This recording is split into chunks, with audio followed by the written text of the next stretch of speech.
right, here we are at the World Rookie Tour Finals. It's a beautiful day. Check out the course. We can actually see something. There's even some blue sky, some sun. This is amazing. Heat number 2. Heat number 2 is about to start. There's been great practice this morning, and up next is going to be heat number 3. A big shout out to the sponsors, Red Bull, always behind super awesome events, especially here in Austria, Kitzsteinhorn, Zell, where we are making things happen with the OG snowboard company, Nitro. Of course, TSG, protecting your heads and now protecting your eyes. They're making goggles as well as protection gear. And of course, Blue Tomato, if you need anything that has to do with riding, but all sorts of riding, whether it's skateboarding or surfing, you can buy it at Blue Tomato or give somebody a certificate, a great Christmas present, back to school, you name it, Blue Tomato's got it.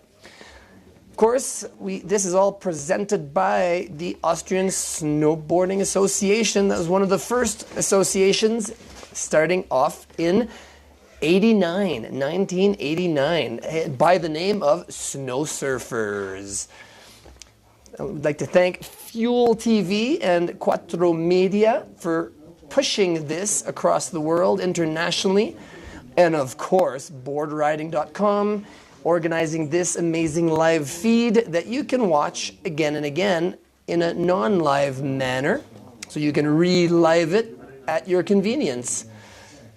Surf to Live is offering some surf camps to the winners and to anybody who wants to have them throughout the year. Sticker Mule for whoever's putting on custom stickers. It's to slap them on and create something awesome. And of course, a big thank you to the World Rookie Tour organizers and everybody involved, especially the park shapers and all the riders. It's all about the shred. So we're about to start off the qualifiers.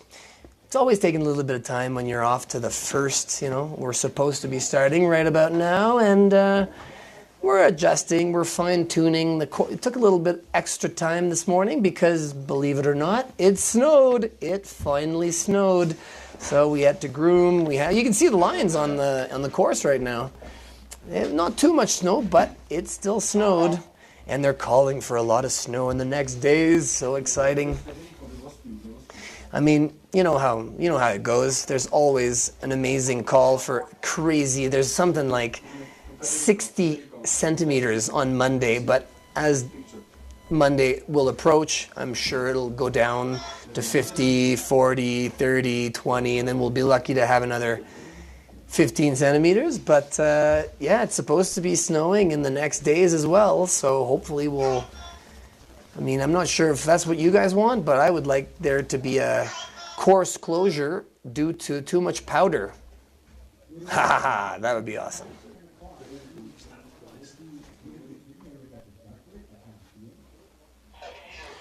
Oh, and here's everybody in Heat 2. We've got Puru from Finland, Lenny de France, Tommaso. That's where it's hard for me. Is it Tommaso or Tommaso? Tommaso, I think, from Italy. Leo aus der Schweiz, Kalle from Sweden, Raffi de Suisse, Theo de France, Keanu aus der Schweiz, Riley from Great Britain, Leon from Switzerland as well, Harry from Sweden, Hans from Norway, Maxim Czech, Felix aus Deutschland, Joshua from New Zealand, Fede from Great Britain, Saul from Great Britain, Rinto from Nippon or Japan, Lorenzo de Italia, Jules de France, Benedek from Hungary, Ukko from Finland, Gard from Norway, Joseph or Josef from Poland, Naoya, and Isaac de France.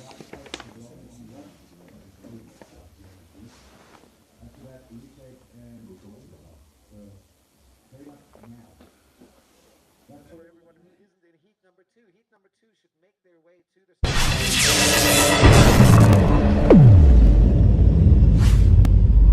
the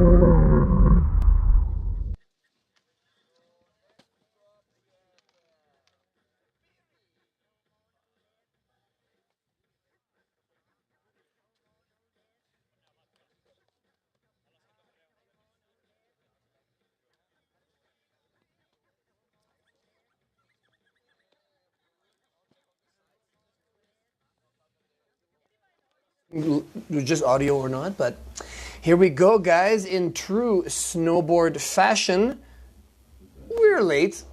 We're a couple minutes late, but that's okay. That's how it works. That's how we roll. The race is about to start soon. Interesting that we're calling it a race. I guess that's the way it goes, right? But it's obviously the contest or the competition.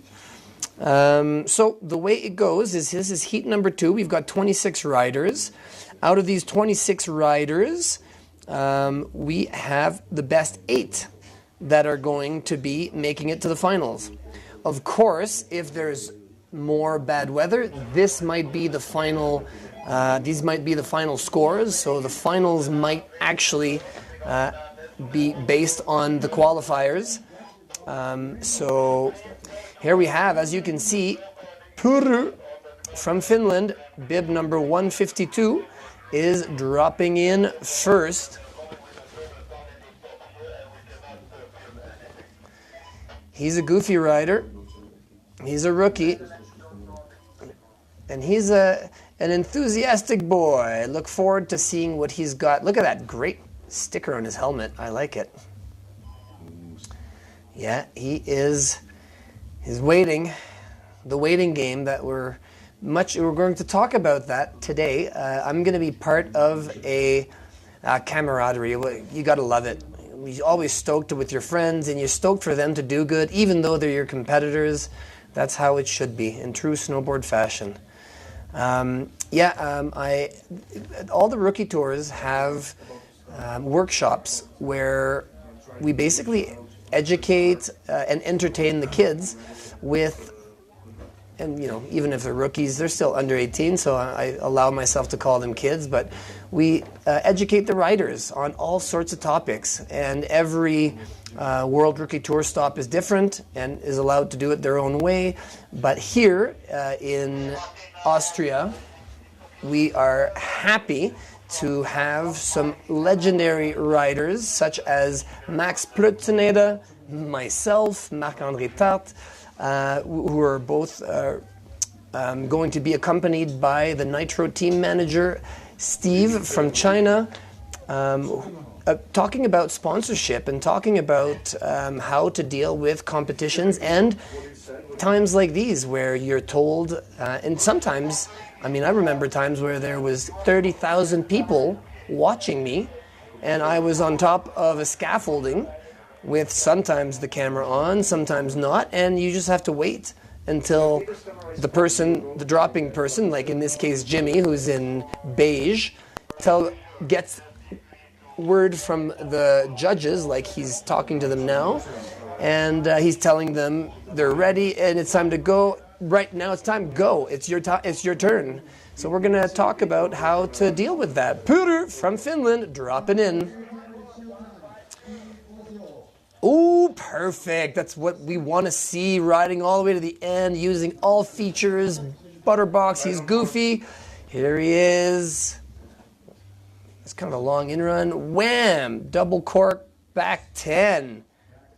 Perfect. Stomped it like no tomorrow. He could have gone a little bit bigger, but everything was super clean.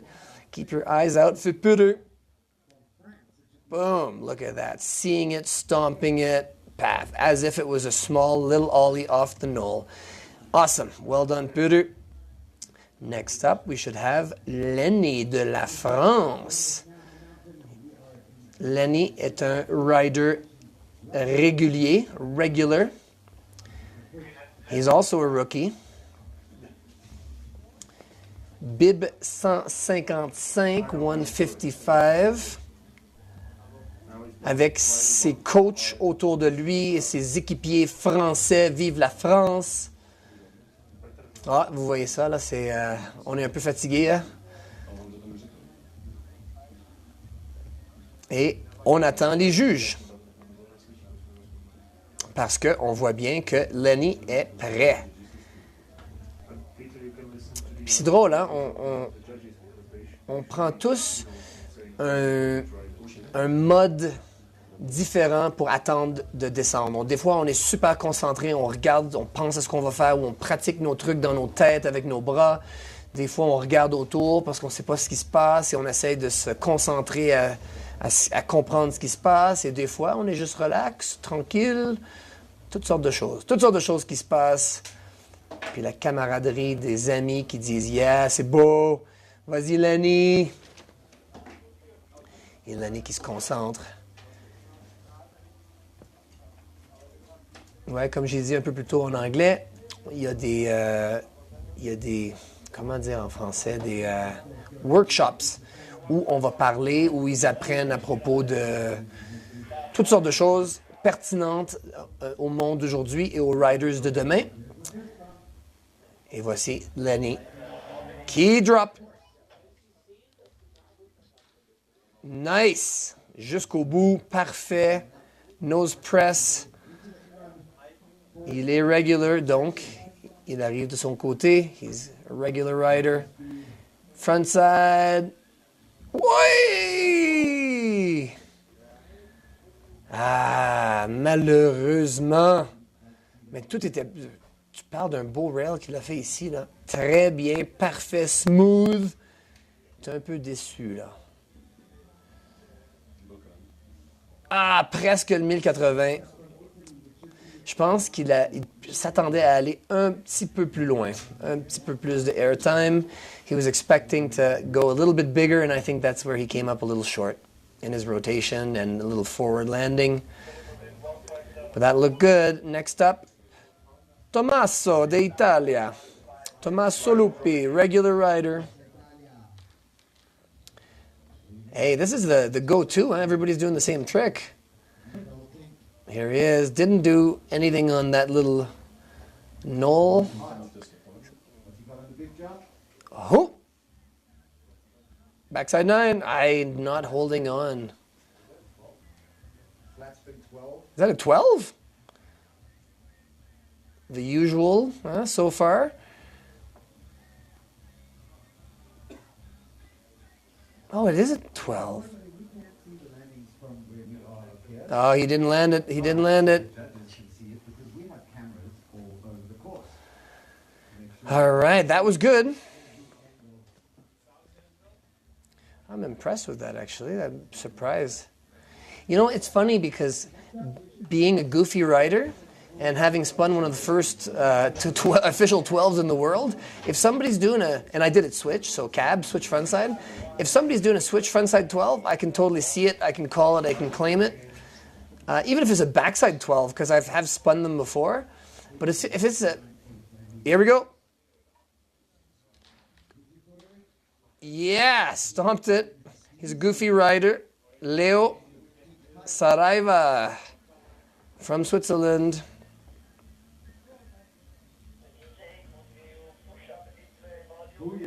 Yeah, he's stoked. Double cork back 10. So 50-50 to board slide to 270 out with a board slide bonk. That's a different style of back double of cork. I like that, actually. That's really nice. More like cork the whole way instead of flipping. That's really nice. Leo Saraiva, the survivor.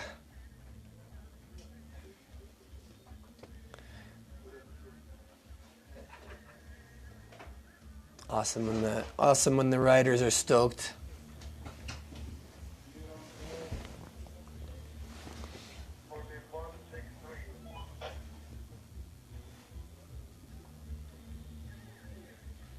Where is Kalle?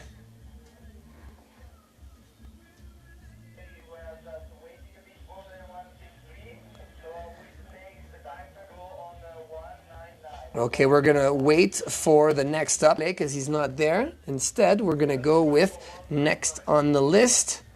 Raphael Schütz aus der Schweiz. Raphael Schütz. Bib 199. Because Kalle Olofsson is not around yet. Oh, those slacking snowboarders. Come on, Rafi.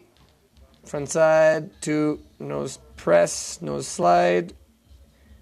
He's a goofy rider. Oh, a little air, tail. Hip. Oy, frontside 10, but didn't hold on. It was a switch, frontside 180 to start. Just too short. Oh, look at that, his goggles. That was his goggles flying. Oh, flying down the landing. Well, hopefully he's gotten his goggles. Can we have a quick look at the goggles? Is he picking up his goggles? I guess he got them.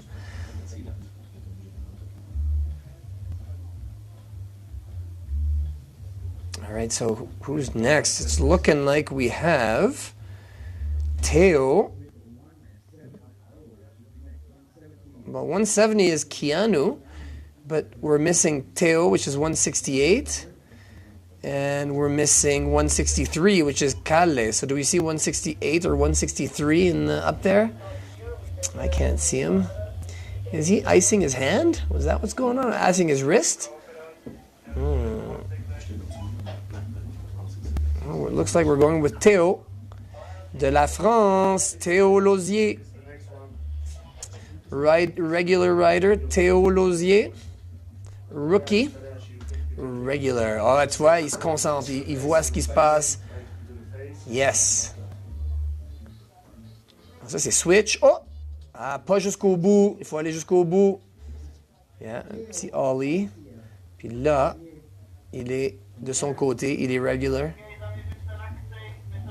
Hop! Oh! Il a été immense. Il a été très loin. Pouf!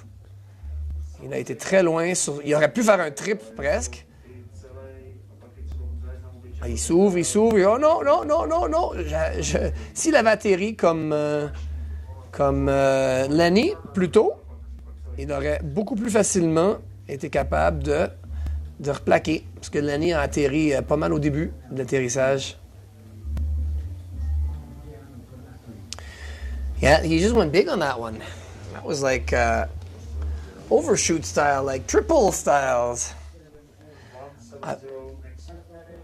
All right, so 170, Keanu Konati aus der Schweiz. He's goofy, so starting off switch, back to switch, and hop 180. Well, see, I want somebody to pop off that little knoll. Hop, back 10, nope, back 9. With a bit of a revert, unfortunately. See, it's a lot easier for me to call when these are tricks I can do because I imagine myself doing them. Great speakers should be able to call all tricks, right? But do they have the stories we have here on boardriding.com? I don't know. All right. If you see Jimmy, the man in beige, talking to his mom, saying, "Mom, I can't talk right now. I'm in the middle of a competition. All right, judges, what's going on? Are you guys ready?"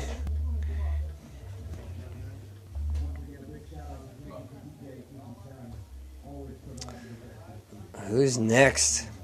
Looks like 121 could be next.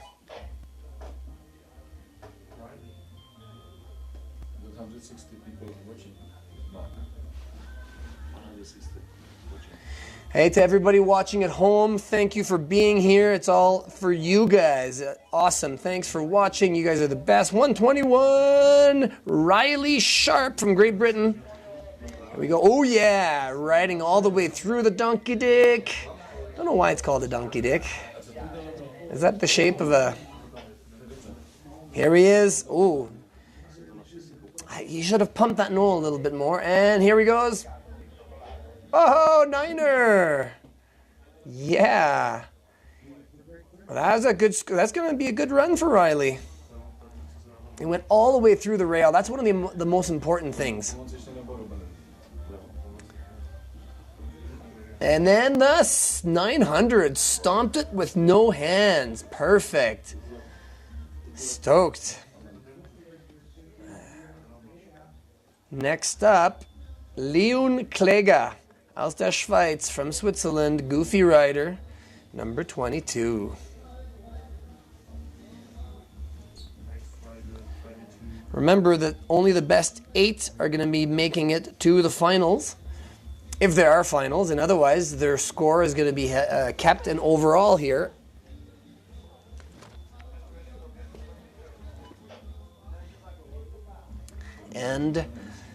But I mean, it's a nice day today, so we're keeping our fingers crossed. But they're calling for a lot of snow in the next days, so it's gonna be interesting. You gotta stay tuned, everyone. Stay tuned, and thanks for watching. You guys are awesome. And if you're watching later and you're reliving it, well, thanks for watching it again. Here we go. Drop in goofy rider. So that dropped in switch. Leon, here he is. He's a Grom. Big speed, front side, 10 to.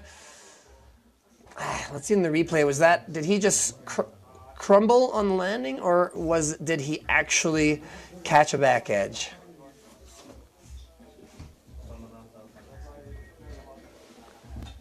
Yeah, he did land kind of 90, but kind of tail pressed out, or tip pressed out.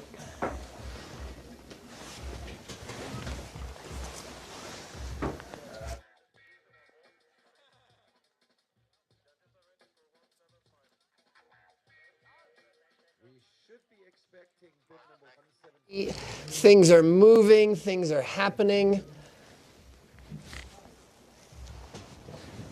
All right. Ready to drop from Sweden, Harry Dabrowski from Sweden. There he is. Nice big front 3 off the donkey dick. And the nollie front flip. I love those, man. But if everybody made them, then they wouldn't be as special, I guess. He's a goofy rider. Here he is, backside. Is that a 12? Oh, he is stoked. He didn't claim it, but he was happy. He clapped. That was an amazing run. Look at that. We didn't see the nollie front flip. With a bit of a cork. Oh, stomped it. Yes. Oh, that was good. I like that. I personally like that. I like the flat spins. That's kind of what I do. 178 from Norway, Hans Antonsen. He's rookie, and he's a regular rider. That's left foot first. Or left foot forward, if you will. The scanners tend to be strong participants because they have, well, mostly the Finns, I want to say, because they have conditions like we do in Quebec. That's why you had a lot of good Finns, a lot of good Finnish riders and Quebec riders in the early industry of snowboarding, because we got to ride on hard, compact landings, so you just didn't want to, falling wasn't an option. So we became good at just riding, stomping, because nobody wanted to fall on ice. All right, here he is, ready to go. Waiting for the judges, I assume. Oh, 163 is back. Or Kalle Olofsson, so it's going to be a... All right, let's go. Kalle can go next. Kalle just arrived. Oh, Jimmy is figuring out. Who are we doing first? I think we're doing Hans. I think we're ready for Hans first. Him, and then Kalle. Hans and then Kalle. Come on, yes, snowboarders. Oh, it looks like we're going to Kalle. All right.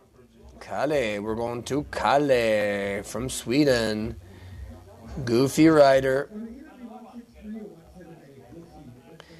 Kalle. I'm sure there's a story behind why he showed up late. Be interesting.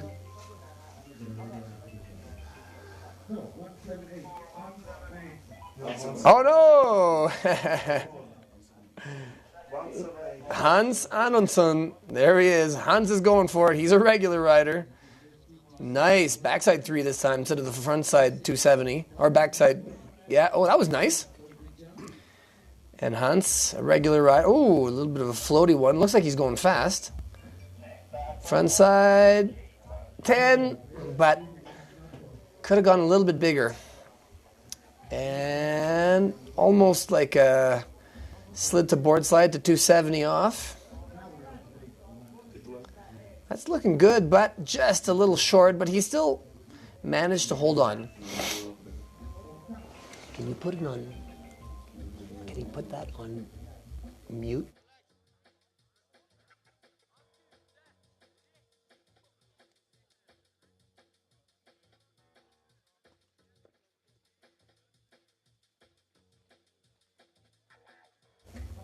All right, so now we're back to 163 to Kalle Olofsson.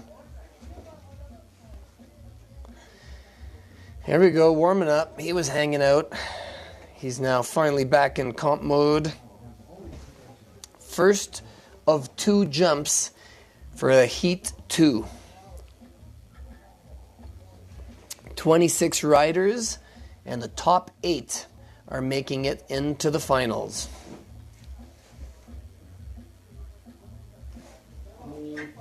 Here we go. Who's top 8? Theo Lozier. But that's a 15, so he's definitely not going to make it. Oh, there we go. Already, Theo's out. But with a score like 15, he just needs to stomp everything. Okay, here we goes. Front 180. Kalle is a goofy rider, so he started off switch.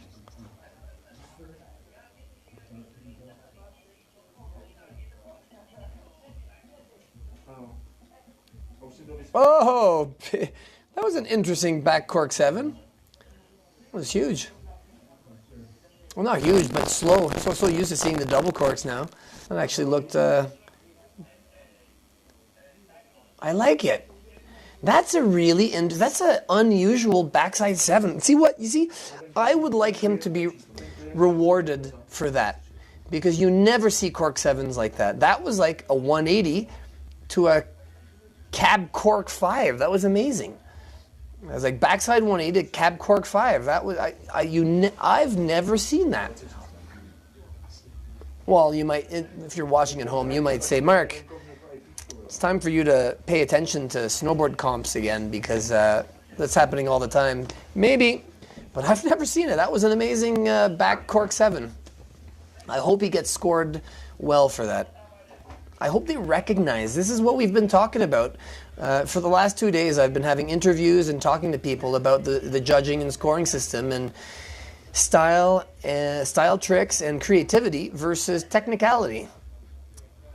And where does creativity and style replace and reward the technicality aspect, or when is it recognized as technical? You know, when nobody's doing it, and I'd like it to be rewarded so that we'd see more variety.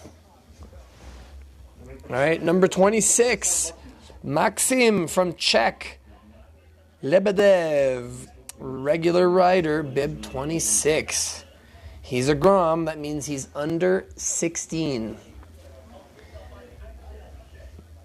Harry Dabrowski. Puru is right at the top. And Leo Saraiva is close by. Oh, Hans made it in. That was good. That was his backside 12. Awesome.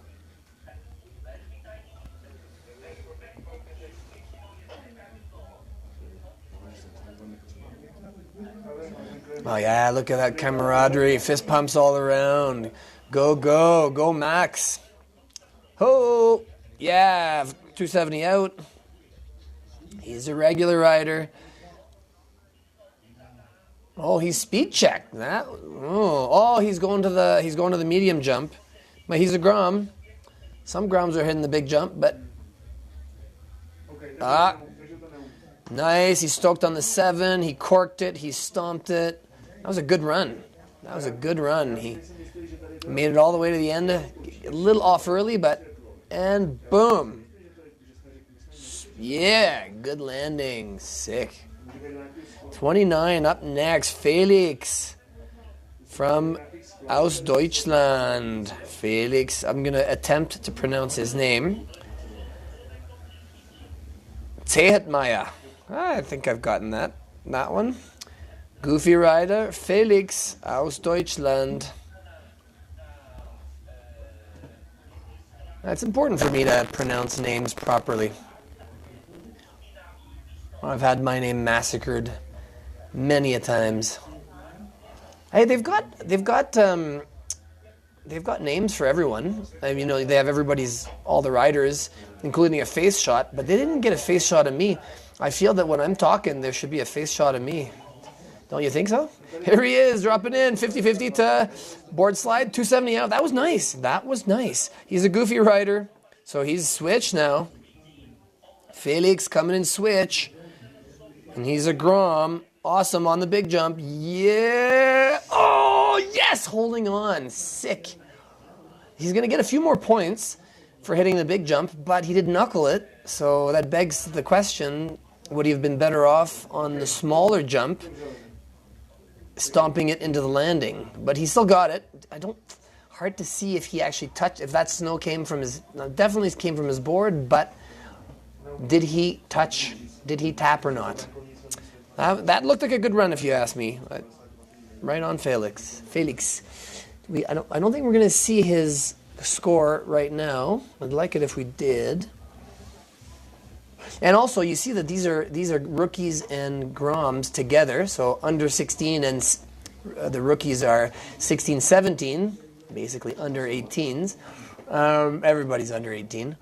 So it's not really, it's just showing you the overall results. And then in the end, the best of the rookies and then the best of the Groms are going to show a slightly different outcome. And now, Joshua Lee from New Zealand, bib 182, he's a regular rider. Dropping in regular. Oh, yeah. Kind of a 50-50 board slide right away. He's now goofy, so he's now switch.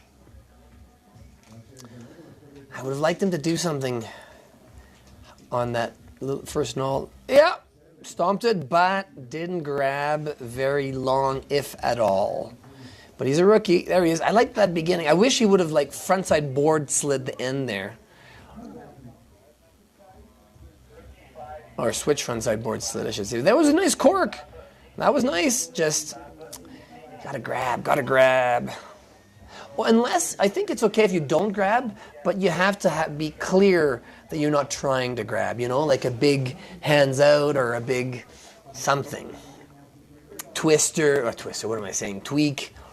All right, who's next? It's looking like we've got Fede from Great Britain.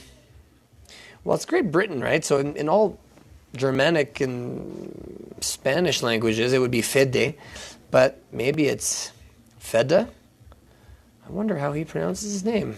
Be in English. Fede? Could be Fede. Because we all know that English is the only language in the world where the I is not pronounced E. So the E is an... So maybe it's Fede. No, I don't think so. Fede. Maybe Fede. Oh, it's not. We're skipping him. To 68, Saul Brown. Or Sol. Probably Sol. Saul? Sol. Jeez, I got to talk to these UK guys. I got to straighten out their pronunciations. Oh, here he is, regular rider. That was good. Frontside 3. Oh, he's hitting the regular, so he is a Grom. He's in the medium jump. It's kind of getting bumpy a little, it looks like. Oh, a little short, but he held on. Saul. There he is. Nice frontside 3. That was nice. Could have popped it a little more. could have played with a bit more. He went for it. He was just a little slow. It didn't look like he was really speed checking anywhere, though. So maybe the course is slowing down with the heat of the day. It's kind of April weather here in March, at the end of March. Oh, Felix made it in the top. He's 8th. All right. All right, look at that. So Felix, Joshua, Riley, Kalle, Hans, Leo, Puru, and Harry. I wonder if he says Harry. He probably says Harry. Because Harry is from Sweden. Harry. I bet it's Harry. And now we have Rinto. Ooh, I love it when the Japanese come in. Here he comes. What do we have? Woohoo! I love the Jappers. They're doing so good all the time. Rail ninja. Is he a jump ninja? Oh, look at him. He's pumping. He's going for something. Oh, this is exciting. Perfect. Yes. He's a regular rider. So front board to pretzel. Yeah. Pretzel's when you spin the opposite way. Nice. Feels like I wish he went faster and bigger on that one, but that was clean. Dub 10. Oh, that was good. That was a clean run. That's gonna be in the top 4s, I would say, for sure. So that rail was really nice. I think it's maybe one of the easier rails, but he also made it into the. I think that was one of the better rails that I've seen from originality, and he also, but the rails are only. They're not worth 50% of the course. They're worth a little bit less. So, yeah, it'll be interesting to see how he scores. All right, next up, Lorenzo d'Italia. He's a regular rider. Lorenzo dropping in. Yep. Regular rider, board slide 2. Oh. Back to basically a 360 throughout the rail. He's a Grom, so here he is. Yeah, that's what I wanted to see. Big, oh, that was awesome. On the side hit. Yeah, oh, that was good. That was good. I like that. Originality, and he made it all the way. Barely got that around, but still did. That was a big front 7. Yes. He's stoked. I'd be stoked if I were him. Oh yeah, we're trying to remind the riders to not brake at the bottom of the landing because apparently they weren't able to groom. So there was a big side slip from everyone. But if you start braking on little bumps, they become big bumps very quickly. So next up, Jules Rosier de la France. Jules est un Grom, donc il a moins de 16 ans, ou 16 ans et moins. He's a regular rider, even though this tells us he's a goofy rider, but he is a regular rider. Oh, what's going on here? Puru got bumped up. Rinto's a top spot. Yeah, those Japanese, they do so great. It's always a pleasure to see them. I'm always excited to see them ride. Oui, de la France. Yeah, one of the first backside 3s. So that's originality right now. Yeah! And he's regular. That's awesome. Oh, pumping. Go, Jules. Oh, big. Oh no! Ah, je sais pas ce qu'il voulait faire. Mais il est pas très impressionné. Mais ça, c'était bien. That was big backside 3. Yes. And a big. Just missing some, not the right angle. That was interesting. I wonder what he was going for. Je me demande ce qu'il essayait. Et voilà, l'équipe française, les coachs français, Matt, qui se protège les lèvres. All right, next up from Hungary, we have Benedict Toth. Toth or Toth? Toth in good old English pronunciation. I'm not sure in Hungarian. But he's a regular rider. So, top spot, Rinto, Harry, Puru, Leo, Hans, Kalle, Riley, Joshua. Those are the ones making it so far. Felix is going to have to do a little bit better next run. And Joshua and Riley, maybe even Kalle might get bumped out still. Where we've got one, two, three, four, 5 riders to go, so...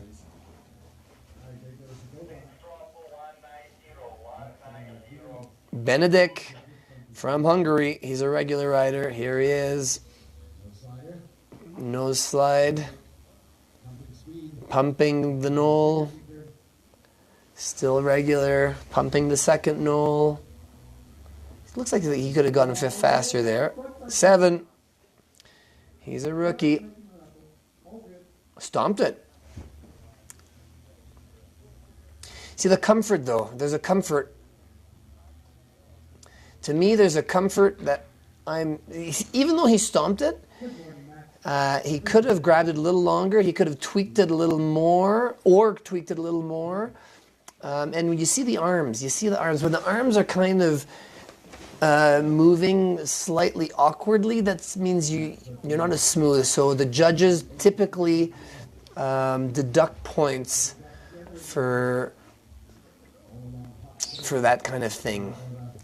But yeah, that was great. He stomped everything. That was a decent run from Benedict. That was a nice big frontside 7 too. Ukko from Finland, regular rider. Ukko, come on, Ukko. The finish. I always feel the finish will do good because of their similar. Oh! Didn't quite see. When you get off halfway like that, you typically. Oh, he's a Grom. Oh no! Oh no! Let's see if he's going to attempt the jump. What happened there? I was looking down on my sheet, so I didn't actually see how he. Yeah, big backside 7. Nice. Obviously, that's going to deduct points, and this is going to deduct points too because he wanted to do a little pretzel board slide there, but he wasn't able to. He wasn't able to get to stay in line. As soon as you get off early, the judges tend to deduct points for that. Okay, next up, Gard Hofstad from Norway, 193. Gard. Well, look at that. It's snowing. Funny because it's not snowing down in the middle of the course where we are. Well, that's just behind us. Crazy weather here. It's supposed to be snowing in the next days, so here he is, dropping. Goofy rider. Nice. 50-50 to board slide, nollie. Yeah, that was a nice nollie front flip. Still goofy. Catching air, not pumping, but having enough speed. Double cork back. Yeah. Double cork back 10. Stomped it. See, that's smooth. It wasn't technically difficult, but that was smooth. He didn't hold on. I mean, he didn't grab as long as he could have. That's my only criticism.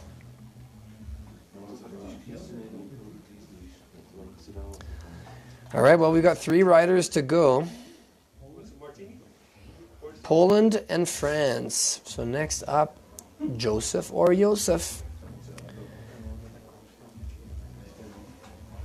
Olesinski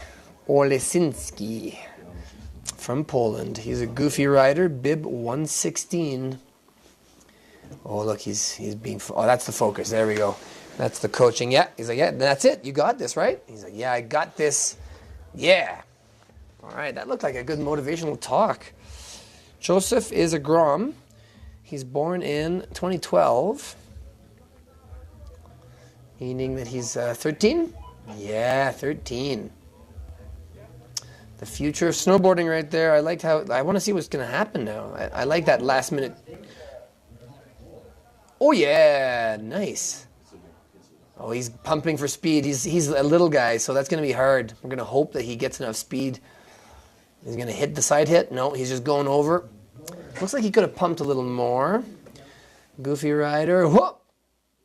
Tail snatcher makes it over. Yes, yes. Everything was clean. That was a good run.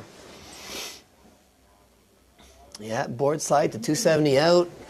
I think whatever the coach said worked out. Look, little tail snatcher, little kind of cork. So that was nice. That was nice. All right, French invasion. Naoya, and Isaac. So the first one, Naoya Pordi Okaniwa from France. Goofy rider is up next.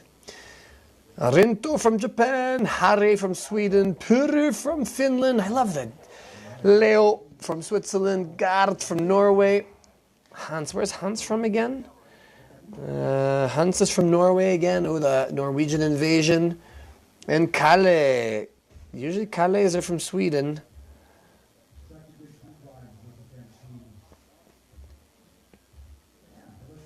Kalle from Sweden. That's right. Oh, that's a really good international roster of the qualified members.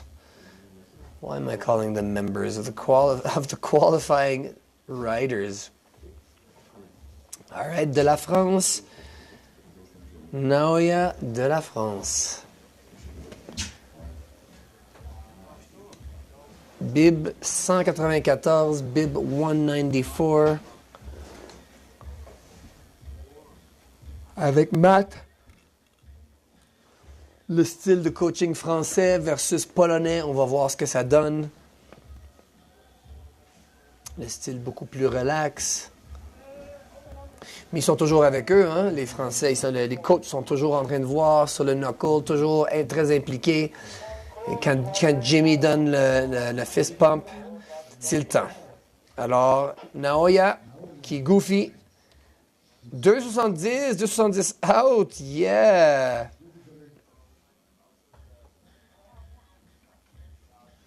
C'est un bon rail. Oh, il aurait pu pomper un peu plus. On va espérer qu'il va avoir assez de vitesse. Oh yeah! Oh yeah! Wouhou! Dub back cork 10. Beau double. Ah non, c'était pas 270 out. Qu'est-ce que je dis là? Ah, il aurait pu grabber un peu plus longtemps. Sur le replay, il aurait pu grabber un peu plus longtemps. Mais, parfaitement replaqué. Perfectly stomped, even though he could have grabbed a little longer. Isaac Lindberg. Ah, ça sonne que c'est un nom allemand, ça. Ou peut-être belge. Mais de la France. Isaac vient de la France aussi. Dossard 194, bib, 197. Ou comme les Suisses disent, 197. Moi, je pense que c'est la meilleure façon. Mais les Québécois, on apprend aussi les 90. Bib number 197. Same results so far. It's going to take some effort. Wait, I didn't see how Naoya. What was he? Can we see this? Can we see the points one more time quickly? There we are. He didn't get scored in yet. Yeah. We need one run, I think, to see how Naoya. Oh, there he is, Naoya number 4. Woohoo!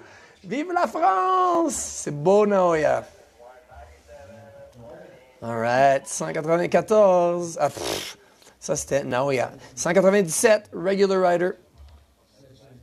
Yeah! Frontside board, 270 out. Il serre les fixations, tightens the bindings on the way. Pumps, yes. Double cork. Oh! Presque, mais immense. What huge. There was a lot of control there from Isaac. That was perfect. And then boom. Et tellement haut. Ah, almost held on. Went huge. Went huge. Okay, well, we're going to have to watch out for Isaac on the next run, on the second heat. I'm sorry, on the second run of the second heat.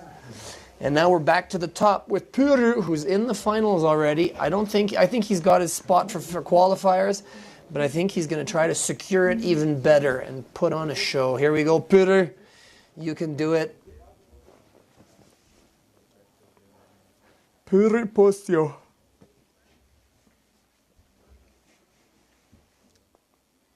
Look at that. Look at that sticker. I like it. Yeah, well done, well done. Oh, see, it made the camera shake. Nice, well done, Peter. He's an entertainer. I like Peter. He's got grit. I think we're gonna see him in the future. Keep your eyes open, snowboard world. Here comes Peter from Finland, goofy rider. Whoa. Come on. Oh, nose butter 3. Yes. Tightening the bindings. Here he goes. Waha. Ooh, lots of speed. Triple. Oh! He holds on to it. I was wondering if we'd see the triple. I didn't want to call it. I figured we'd see it in the... and that was a stomp first rail section. And then look at that. 1, 2, 3. Boom. Oh. Triple 14. That was amazing that he held on for. Well, that's the thing when you go triple, you've got a whole other. Doubles and triples are easier to land than flat spins. That's for sure, and that's a good reason right there because you're coming around and opening up slows down your rotation, so it's easier to get. But I did not see a triple coming right now in qualifiers, especially since he was probably already in. Where is he? Pudu. Yeah, he's already third. So it'll be interesting to see if he bumps up. But he was already third, so he was already almost guaranteed a spot into finals. But what if, here's a good point, what if this is it? What if there's just bad weather from now on?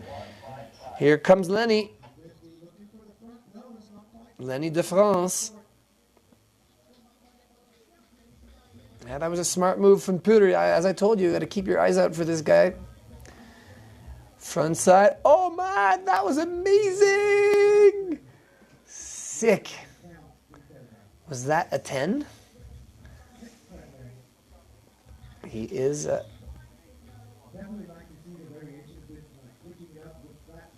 sick.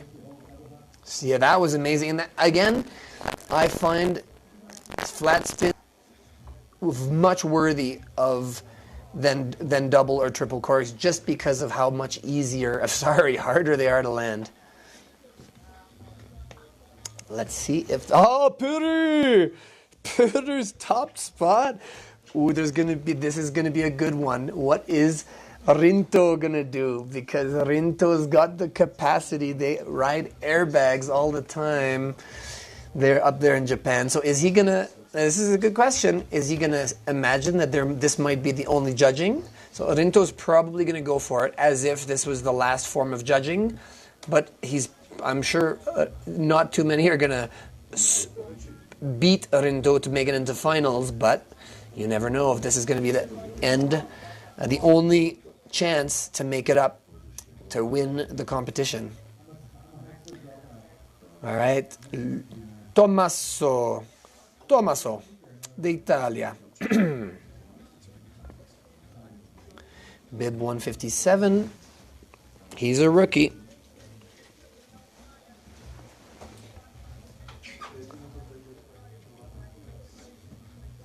Regular rider.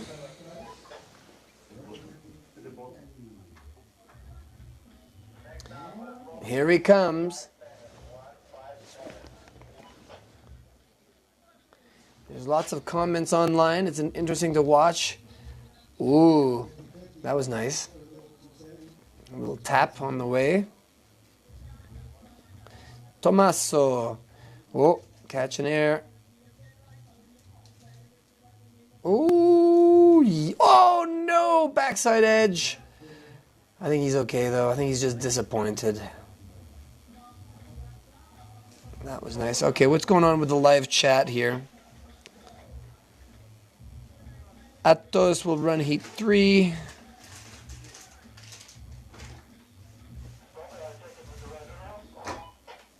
Yeah, people are encouraging Lenny L'Homme de Fer in the live chat for the live feed that you guys are all watching.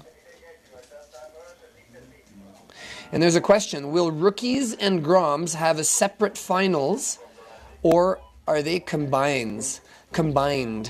I think the idea is that they are combined in the overall judging, but they will be separated in terms of obviously there's just a top 3.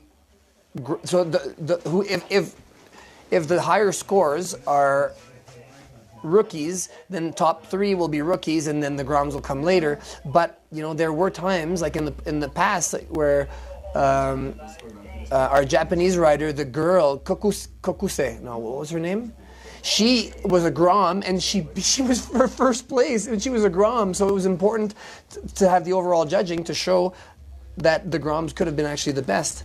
So is Leo Survivor, the Survivor. He's also probably going to be okay, but he's going to want to step it up here, just like everyone. Huge. Oh, that was an improvement. He is stoked on that. That's the nice thing about pop.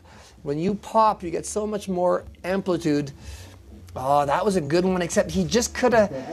He's going to get some points removed from not having gone all the way through. He did get all the way through, but not centered all the way through. But that was an amazing dub cork 10.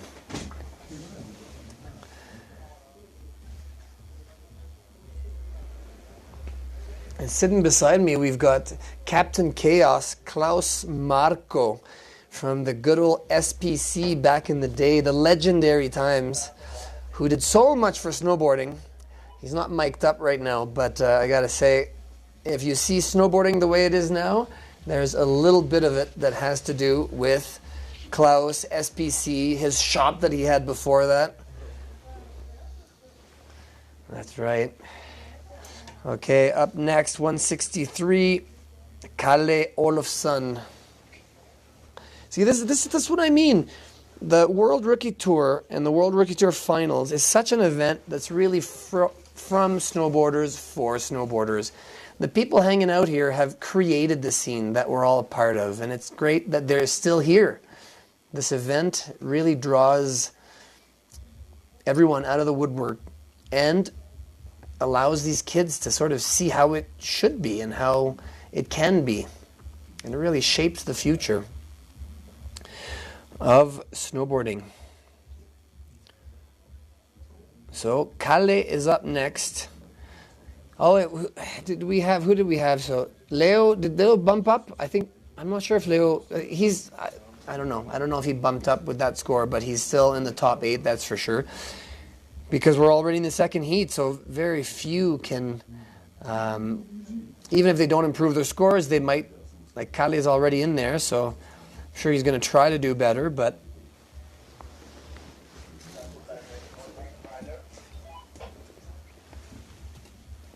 all right, Kalle from Sweden.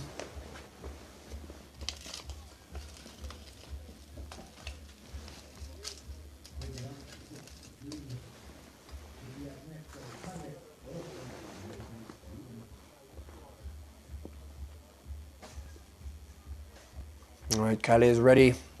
He's getting ready. The good old wait. Hurry up and wait.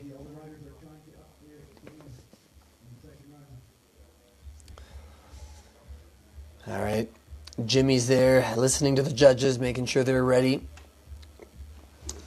That's usually the limiting factor in how quickly a competition will run, is how quickly the judges move. And sometimes it's challenging for them. They have to see, well, that's interesting, huh? To see that here we can see how Puru really, that triple cork really was out of the woodwork. Nobody saw that coming. Yeah, Leo had 2 points more now on his second run. There we go. Here he is. 183. Oh, pretzel 360 out. That was nice. Oh, 360. Yeah, Calais. Goofy rider.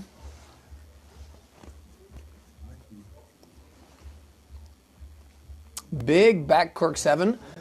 If this was the 90s, that could have scored really high.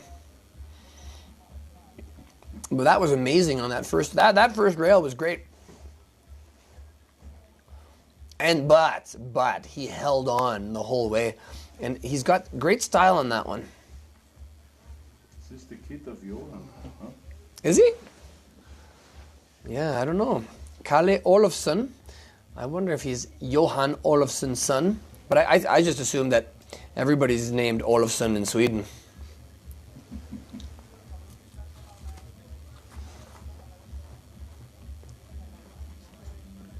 Blue sky.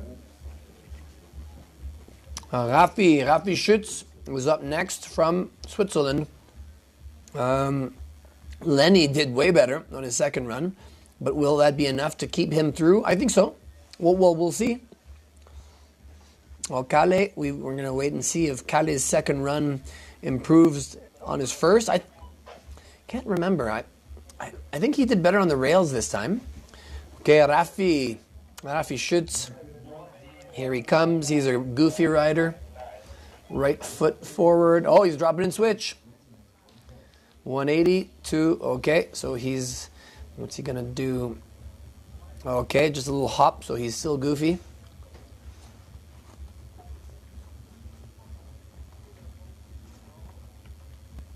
Oh, a little short.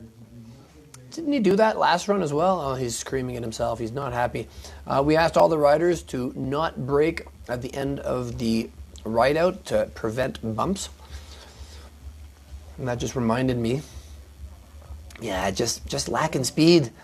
That's the tough thing, you know. Even if you've got it, even if you can do it, if you don't make it to the landing, it's hard to get all the points.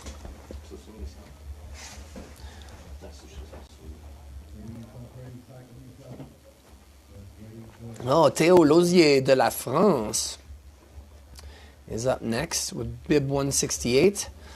Dossard numéro 168. Ah, concentration, respiration, être dans le moment. See that? I like that. That's what it takes. Everybody needs their own way. See, he's focusing. I like to see that. 168, Théo. Ouh, un peu tôt pour descendre du rail. C'est un regular rider, donc il arrive regular. Ah! Non. Pas ce qu'il faut. Ah ben, c'était bien commencé. C'est comme s'il manquait le deuxième du double cork, là. C'est comme si le deuxième était trop plat. Keanu de la Suisse. Keanu aus der Schweiz. That was nice. Oh, just pumping. Oh. Is he going to have enough speed? Little binding tweak. And...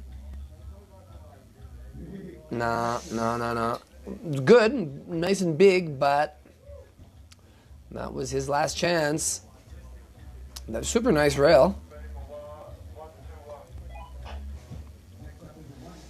Nice big niner, like backside 9, but yeah, couldn't hold on.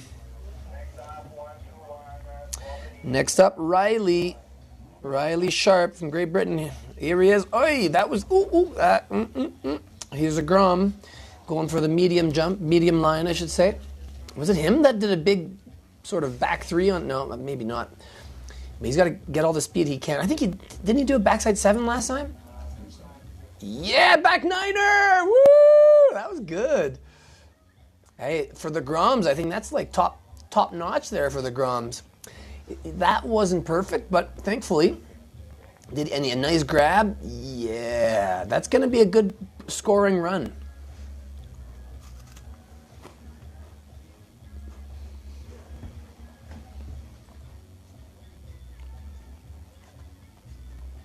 All right, next up, Aus der Schweiz, Leon Klega, Goofy Rider.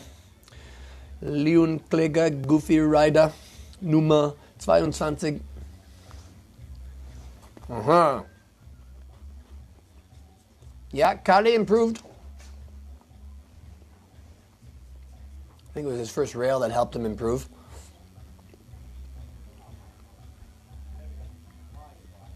Oh, Rinto. Can't wait to see Rinto.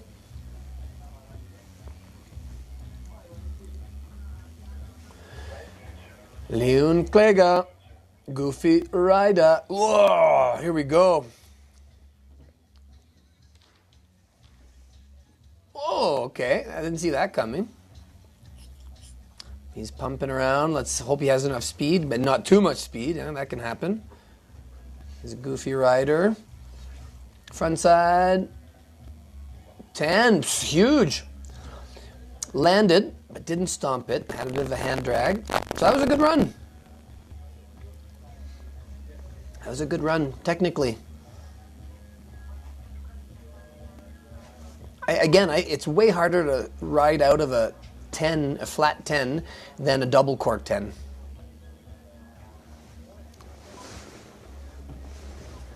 So I think the flat 10 should be scored higher, actually. But at the same time, I find they're a little bit easier. Well, for me at least. I haven't really done any front double 10s.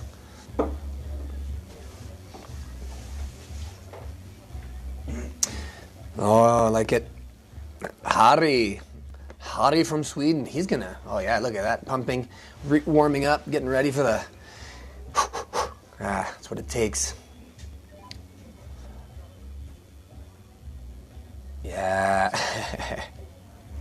Oh, Team Sweden, that's their coach, Mr. Vogt.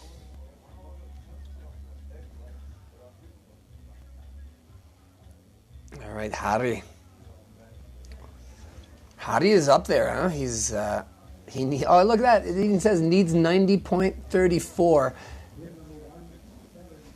To beat Puru, but yeah, well, do we want to beat Puru now? Probably. What if there's no finals? What if it's canceled due to weather? So it's now or never. This is basically finals that we're watching. Could be finals that we're watching. Oh, Leon! I couldn't tell if that was an improvement or not. That was too quick. Here he is. Harry. 270 to 270 out. Yeah. Nice. Okay. This has potential. Oh, he's smooth. You see, you can tell when people are smooth and relaxed. Oh, was that a 12? I think that was a back 12. He's happy with that. I'm happy with that because, again, actual 12s are way harder to land than... And there's some cork in there, but no double cork. That was... Pretty sure he didn't have a hand down. That was nice. That was nice. That's going to be up there. I don't know. Will it beat his other ones? Maybe. Oh, yeah. Monkey Man. Let's play the monkey dance. Is that what's being told in the back there? All right. Oh, the girls. The girls are coming through. 178. Hans from Norway. He's a regular rider.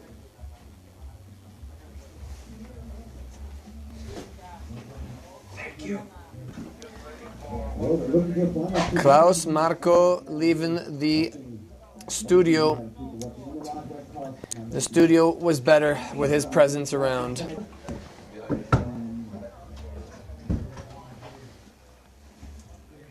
Here comes Hans, regular rider, dropping in regular. Oh, the nice backside 3 to board slide tap. Oh yeah, 360, that's nice. And he's coming in regular. What does Hans have? Oh, no. Oh, look. Oh, that would be great if he stood up from that. That's what I'd like to see, you know. If you kind of like ski ballet style, slide down, put your hand down, but you were able to, imagine if he was able to ride out of that and then whoop, back to his feet. That would have been worth points. See if we can see what I'm saying.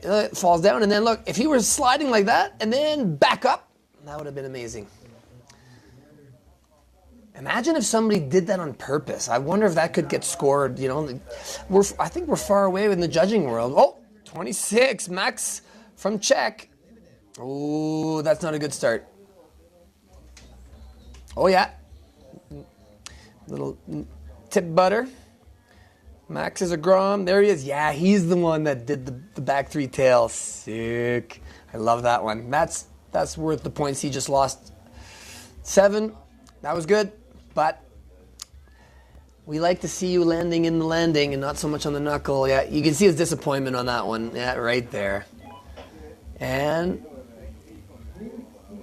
didn't grab it too long, but didn't have too much time. That was okay. That was a good run. As far as the Groms are concerned, that was a good run. Here comes Felix aus Deutschland. Oh, that was a switch drop in. He's goofy, so now he's 180'd again. So now he's switch again. Going on the big jump, I think, if I remember correctly. Yeah. Going fast. He's going to get more points because he's one of the only Groms going on the big jump and stomped it. Yeah, cab 7. That was great. That was a good run. But, you know, hand slap on the rail, that's going to be a deduction. And didn't quite grab. Oh, yeah. All right, up next, Joshua Lee from New Zealand. Yeah, he's focusing on what's going on. He's gotten the go-ahead. The judges are making it happen right now. That's good. I wonder if they're double paneling. 182, Josh. Okay. I'm not sure that's what he wanted, but at least he made it all the way through. He's a regular rider coming up switch. He is switch. The sit down is going to be a deduction. I don't think this run went how he wanted it to be, so I don't think it'll be. I think he scored well on his first one. I could have been good, but yeah, I think he went bigger than he expected.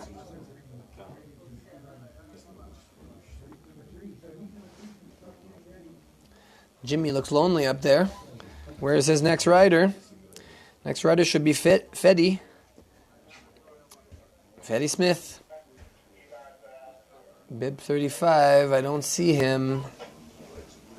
But 68, Saul Brown. We might go with Saul.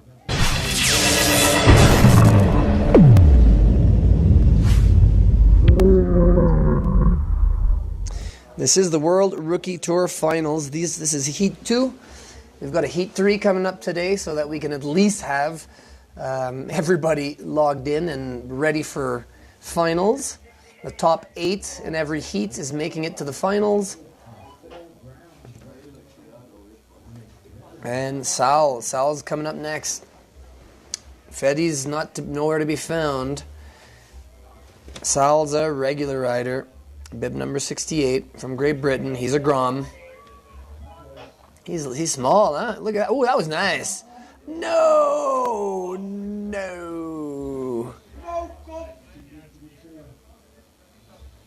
Oh, he's out. He's like, that's it.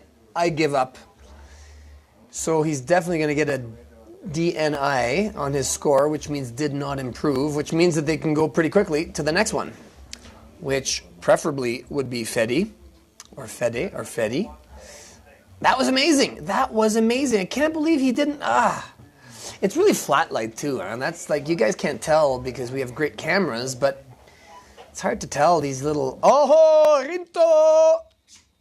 Yes. Thankfully, the judges don't hear me because they'd hear my preferism for the Japanese. For Rinto, is he gonna step it up here? Oh, this is exciting moments.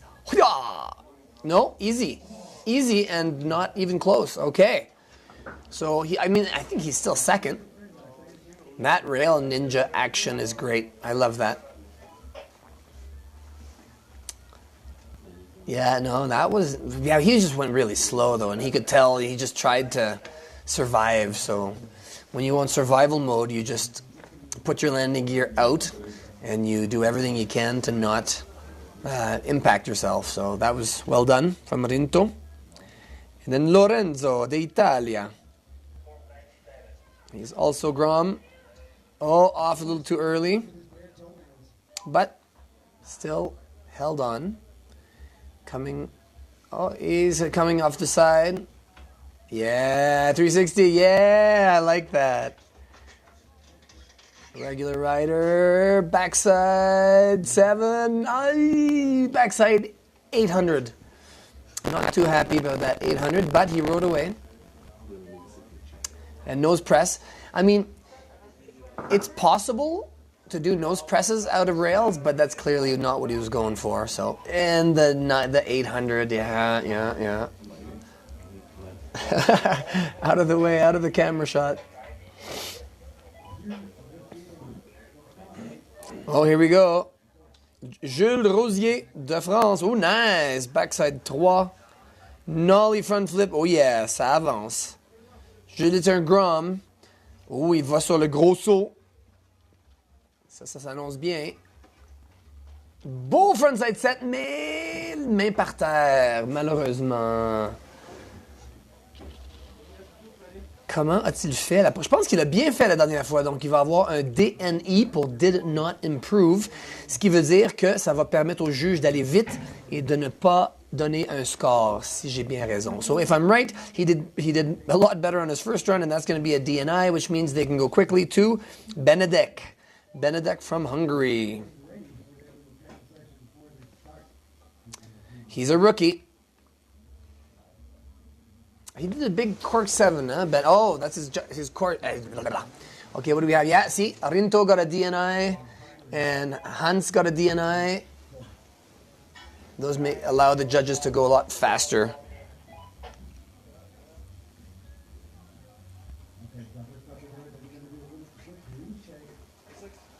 That's Benedict from Hungary. Here he is. Yeah, the hands. You gotta get those hands under control, Benedict. Oh, I like the pumping. And here he comes, the regular rider. Yeah. I think last run was better, so he might just get a DNI again. I think last run was better. He did a nice 7 last time, but the landing was cleaner. See, he breaks right there, so that's not going to be those are going to be discrepancies there. Oh, that's Uko. Oh, didn't get all the way to the end, so the judges like to see that. He's a Grom coming onto the side. Uko's a regular rider. There he is, going to switch. Frontside. Ooh, 9er! That was a switch frontside 9, a cab 9. That was good. So that's a decent run, actually.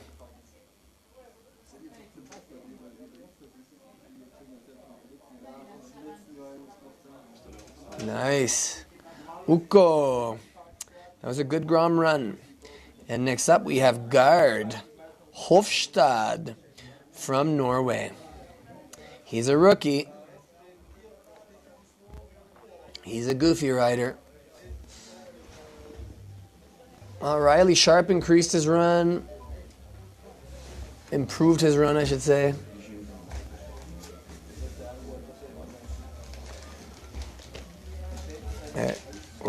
We're getting towards the end here. Have heat number 3 coming up soon. Oh, the sun's is peeking through. That's nice. Gard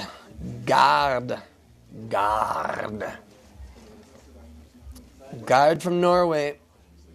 Goofy rider. Okay, what do we have? Kalle improved, Lenny improved, Leon improved, Leo improved. Lots of improvements. That's nice. That's really nice. Okay, Gard. Gard is goofy rider. Oh, that was nice with pop, but wiggly, nose press, yes! That was awesome. A bit wiggly on the end of the, oh, look, he's got speed. Oh, it didn't pop, but stomped it. So that was a decent run. See, that was amazing, but if only if he sort of landed a little cleaner, he could pop more. Gab, you can pop more. A little more patient on the takeoff, and it'll get you more air time and allow you to grab more. Yeah, Gab, you could have improved that, but it was still stomped and amazing.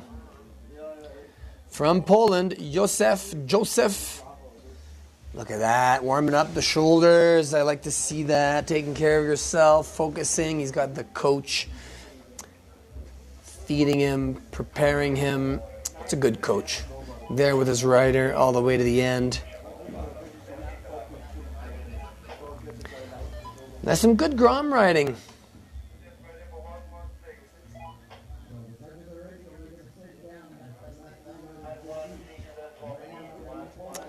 All right, Joseph. He's trying to make it to the far right. On the Dunkirk. Here he is. 50-50 to frontside 3 out. That was big. That was huge. That was amazing. In the sun. He's going to have a good run. Let's hope everything works out well. Yes. Didn't do a 3. He's coming in fast. Oh, that big backside. Yeah, he needs his speed, huh? That's right. Little ones don't. He's got a small, tiny board.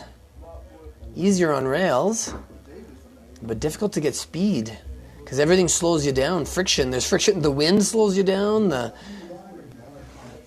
shorter boards slow you down a little bit as well. All right, Naoya, 194 de la France. Naoya, 194. Naoya a très bien ridé la dernière run. Isaac aussi, en fait.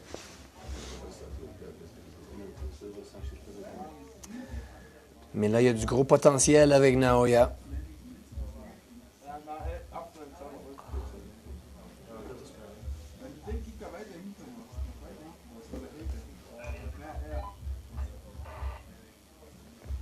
Oui, Naoya. Mais on l'a pas. So Naoya needs to improve his run a lot. I wish we could see his last run. All right, Naoya de la France. 210, yeah! Ça, c'est un des meilleurs rails qu'on a vu à date. Il resserre ses fixations. That was one of the best rails we've seen today. Oh non! Ça aurait pu être immense, très bien. C'était parfait, mais il a fait un revert. C'est un goofy rider avec un double back cork 10 qui est presque parfait, presque butt check et presque...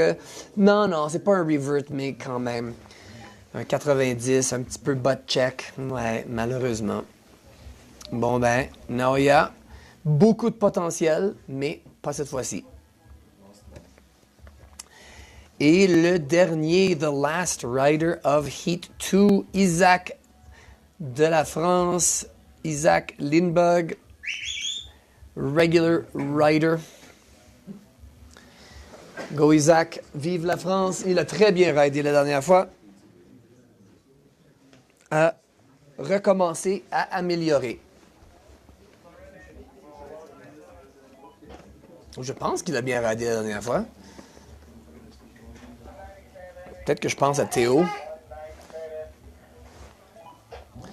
Regular rider. C'est bien. Frontside board. 270 out. Petit nollie. Il a l'air de ne pas être très rapide. Ah non, ça va. Backside. Yeah! Oh! Pas content. Bon, ben au moins, on a Théo. Hein, on a Théo des Français qui s'est rendu dans les finales. C'est bien. Well done. At least one of the Frenchies made it to the finals. Of course, that's not how you feel when you didn't make it. But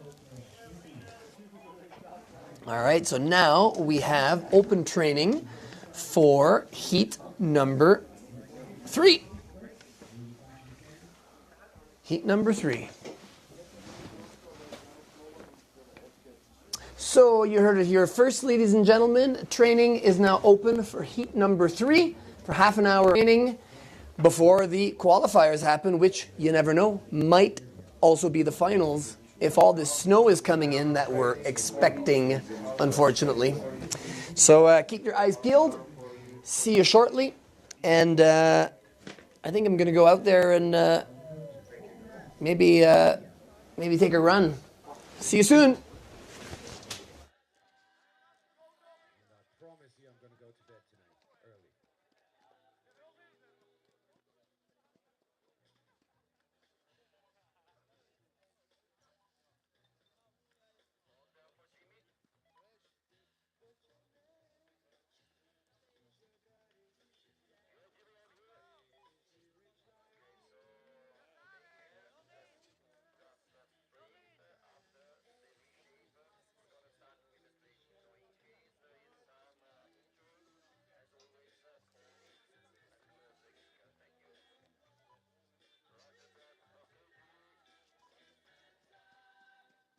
It is the time of the season.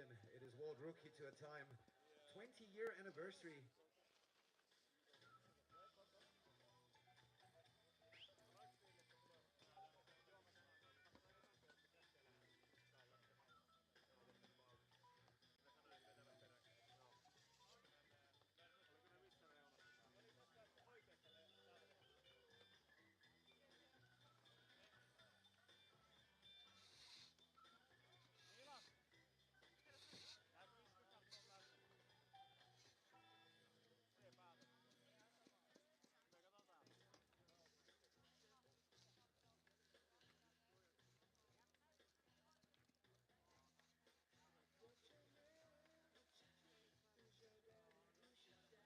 Yeah, who's your daddy?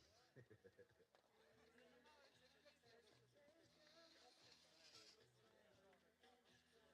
just asking who's your daddy. Yeah, you're the daddy. Yeah, speaking. Just taking a quick break as well. Lots of hustling going on in the container. Quick information. Side note. We have a tattoo workshop today, this afternoon. Feel free to try your first tattoos on fake skin. You get to take the picture home, so make sure to check that out from 4 till 6. Post-riding, of course. Right now, we're waiting for heat number 3, training. Jestli máte nějaký feedback ohledně toho, jak se to natáčelo během těch míst, jestli to So it will nejít, nebo je to probably be taková around 30 touka, jak jsem minutes to of dělal training. doposud. And a coco.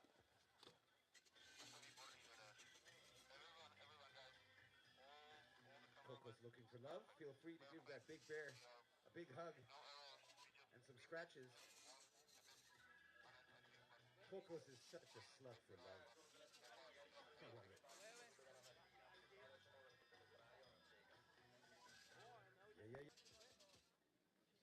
Yeah. Yeah, it's on.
A quick location change.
Don't forget the hop is open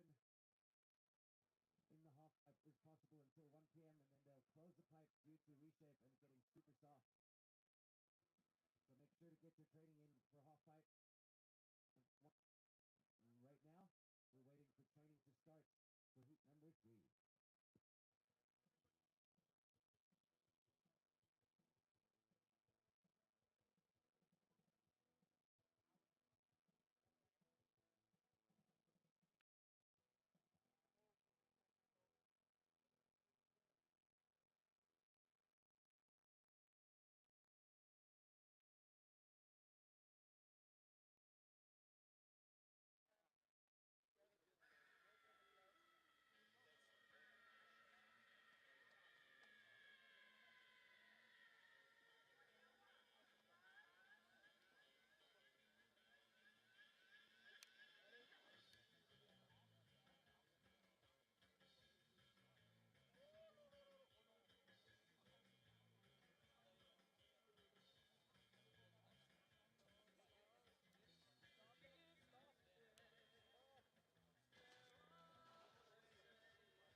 30 minutes of training for all riders of heat number 3 only, please. Don't forget to check yourself before you wreck yourself. Are we on? Are we live? Is this what's happening right now? Are we live? Okay. So here we have beside me, but Jakob, right? Jaco. Jaco. No B at the end. Jaco. So Jaco, can you introduce yourself a little bit? What are you doing here? Why are you here? For the ones, the moms and the dads and the brothers and the sisters and everybody who's watching, not live, they can relive it later. So. Welcome everybody, first of all. My name's Jacob Bos. I love to snowboard and I'm here to help some kids out and enjoy it more. And little background on me, I run DIY Street Gym behind the scenes, make those setups happen, and truly in love with rail jams. So and snowboarding. Obviously. Yeah. Obviously. Yeah. But today we're here to watch some rails and jumps, which still is awesome. Yeah, and so I've seen Jaco in the past. He was yesterday. You had your rider. You had your Dutch rider. I just heard Jaco's got an interesting upbringing. He was from all over the place, from the Netherlands, right? But Dutch passport, but grew up in Texas, U.S. Yeah. Which I'll come back to that in a second. And then touched snow when he was about 10 years old, and lived in Austria and Spain for the last 10 years, something like that? More or less. More or less. So he's a multilingual, interesting fellow, great at calling tricks and things like that. So we're going to see a few of the highlights. We're going to talk about those shortly. So I'm coming back now. Yeah. Since your homeland, in some ways, is the U.S., let's get into the politics here. I'm Canadian, by the way, if anybody's got figures out what's going on here. So what are your thoughts? Yeah, let's lean back here. What do you mean? What are your we're thoughts looking on at? what's going on the Big Orange Man, on whatever you're thinking these days? I'm not into that stuff, to be honest. I just watch snowboarding. That's where my focus is at. Maybe some surfing, maybe some downhill biking. That's the way to do it. That's the way to do it. Keep your mind on some positive things, right? But to be active in the world these days, basically, you choose your products. You know, when you eat something, I normally read the ingredients, but these days, I try to buy things that are from other countries in the U.S. But that's just me being Canadian, but I know that I have Austrian friends that told me that they're doing the same thing. So, does that not affect you a little bit? But it's your homeland, so you don't care. I mean, I don't really have a homeland because I grew up everywhere. I just, it's the reason why I got a beautiful world map tattooed here. Nice. I love everywhere. I love everything and everywhere, man. That's, go out and explore, I would say, and you'll find great things in every place. And there's beautiful things, beautiful people everywhere, so Exactly. you can't, Perfect. Okay, so let's focus on the fun stuff. Can we see some replays? Can we see some action? Here we go. There we go. Oh, is that the triple? No. Oh, that's a steezy little Back- up 10. Yeah. Or was it back? I didn't see I think the that was a takeoff back right there. 10. I think that was a back 10. Perfect back blunt. Wondering if he wanted to 70 that out. Yeah, Looks sometimes like he it looks like... held it a little bit. Yeah. Well, it was tricky conditions today. Is that the 9? That was a nice 9. That was a nice Well 9, held. yeah. Well held. For the Groms, I think that was one of the best Groms hit that I've seen. Reaching a little for the that the grab, only got his fingertips in, but well controlled, really stable in the air. Look at that, nice access. That's an interesting access, Beautiful. huh? Yeah, beautiful. That's like a almost good a style. back 180 to cab cork 5, kind of. Yeah, a little late cork 7. Yeah. Oh, speed issues. Yeah, as we Yeah. said, we had some fresh snow overnight, and it's been tough for the riders out there, especially these light guys. I really like our rail ninja here, Little kid. Rinto from Japan. Little beef head there. Yeah. Skier trick. Ah, beautiful. Yeah, the backed up 10 has been a rider favorite this whole comp. We saw it yesterday as well. Well, for me, I think it's the easiest trick for me, at least. Little slip out there. Yeah, that King Tube has also been Also a favorite, favorite, but also more tricky than people realize. It's easy to slide off of it because it's quite fat. You can't really lock in too well. So it's because of deceiving. its fatness. It's deceiving, I would say. Might look like the easy feature, but it definitely is not. Little tail snatcher, Yeah, I like that. Really like that.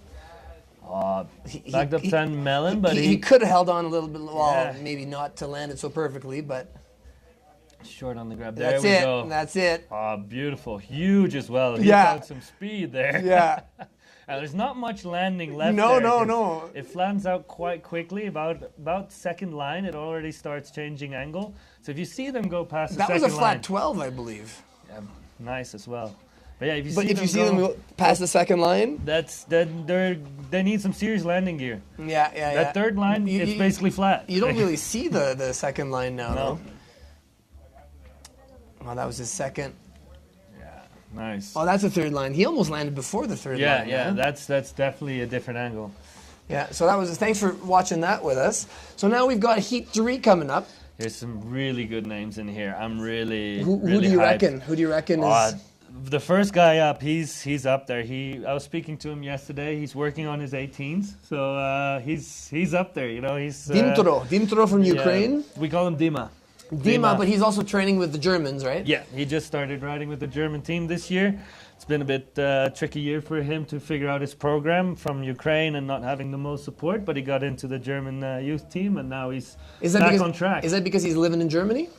No, I don't know the logistics the behind details, it, yeah, but I know he used to be paired up with his. So you call him Dima, as you say. Dima, yeah, we call him Dima. Dima. But he got that. I think Brody also. He's just a Grom, but he's looking strong, tall guy. Yeah. He's Probably up gonna there. probably gonna hit the big jump. Yeah, and we have some Polish guys that I know, Gustav and Rico. Groms as well, but they're really stylish. They have some really good riding. See them all the time. They've been around. They're everywhere. Yeah, they're everywhere always. They've got parents that really support them and live the snowboarding with them. Yeah. And let's see who else we got. Hayden Jacobs, hilarious kid. He has a mouth on him. You could have a really good time cracking some jokes with this guy. Nice. Yeah. So from Australia, yeah. I have to say. There's always Frenchies. Yep. For us, I don't know too many of the names. What about you? Well, everybody's young, right? They're all much younger than We'll us. get to know them. I'll tell you that. After today, we'll definitely know a few more names of these guys. Well, as far as I'm concerned, I've always felt that the Finns are always coming strong. Just the Scandinavians in general. If you learn to ride on ice brick season every day, you're not gonna be scared of these conditions. I can tell you that. And this is just a walk in the park. And that's when I was snowboarding. I felt that the Quebecers and the Finns were usually the ones that had the same kind of conditions growing up, and that were sometimes somewhat, ahead of everything. Yeah, and also the riding and stuff. They have their preseason and postseason. It's really or postseason. It's only daylight, but the preseason. If you go to Ruka and stuff. You ride in the dark, you ride under lights, so Lapland, your visibility can be so different to what you're used to. So I feel they're so more adaptable to the conditions because they just encounter everything. But at the same time, if you're just putting in more miles or more kilometers or more time riding, that just helps no matter what. So if you've got night riding with park, that's the winner right there. And speaking on that, like this is a thing we see nowadays. Like back in the day at World Rookie Tour, you would have Groms beating out the rookies quite on a regular basis. Well, I don't know about regular basis, but it did happen. Oh yeah, of course. But nowadays you see that these rookies started as young as the earliest Groms, so they got mileage on them already. They're in it since like a 12-year-old might be riding for 10 years already. We never grew up with them. We probably started in our teens, right? So exactly. By the time these guys are half our age, they've got as much experience. They're World Cup tricks. But that's, like I said, about Dima. That's why. What did your rider? Didn't he do a 12? Yesterday he tried his first ever 12. Yeah. So that's what I mean. I was impressed. It was a flat 12. And he just turned 12. 12 at 12. 12 at 12. Amazing. And I did one of the first official 12s in 2002. Yeah. Switch on the toes, but still, I was way older than 12. But it's crazy. And that was like never been done before. Exactly. And now a young kid turns 12, and flat 12. I'll just give it a go. So, in bad conditions as well. So you're right with saying that they have just it's nice to see it, to think of it as being they just have started a lot earlier than us, and so it's mileage, man. It's always mileage. Yeah, and seeing where the sport has gone until now, training in progress. There we go. Let's see who we got here. 183. That's Atos from Finland. Oh, there he is. We're not following him. Too bad. Yeah. too bad. But hopefully we get to see a few training hits, but we can familiarize ourselves. See, like we can ask the media people to follow him a little bit, but maybe the filmers in a couple are on of runs. the filmers are on lunch. They're off duty. They're on lunch. Fair enough. They've all been standing out here all morning. And luckily the sun is poking out. It's a beautiful day, actually. It was so surprising after being told we don't know if we'll be able to have finals or anything. I mean, I just came up now because I was sure of it, and I was watching the live stream at the bottom. I was like, I think I should go up. This looks fun. This is amazing. Like, this is going to be an enjoyable day. Did T-Bay come up too? Yeah, he's probably cruising around in the rest of the park that's open. And so do you still ride? Do you still ride actively? A little. When I get the time. When you're not coaching. Yeah, at the end, inevitable, you get older, bills stack up, you got to pay them, and I love my job. So I'm also a workaholic. I love to work with these kids, love to help them progress and take that step forward, but also be mentally sound in that process, you know, like it's really to just push and not care about the human behind it. I think that's where the difference is made. And I have a lot of work with the events, with Street Jam and the Rail Jams coming in the future after Olympics. It's some cool stuff coming. And oh, cool! Yeah, I've heard. Yeah.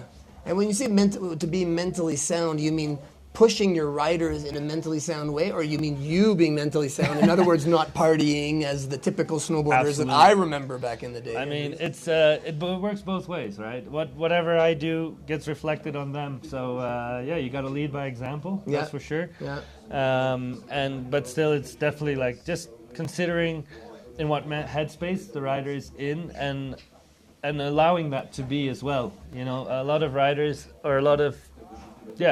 get very nervous, and we like to reframe that a little bit. It's because nerve sounds quite negative, but actually it's just excitement.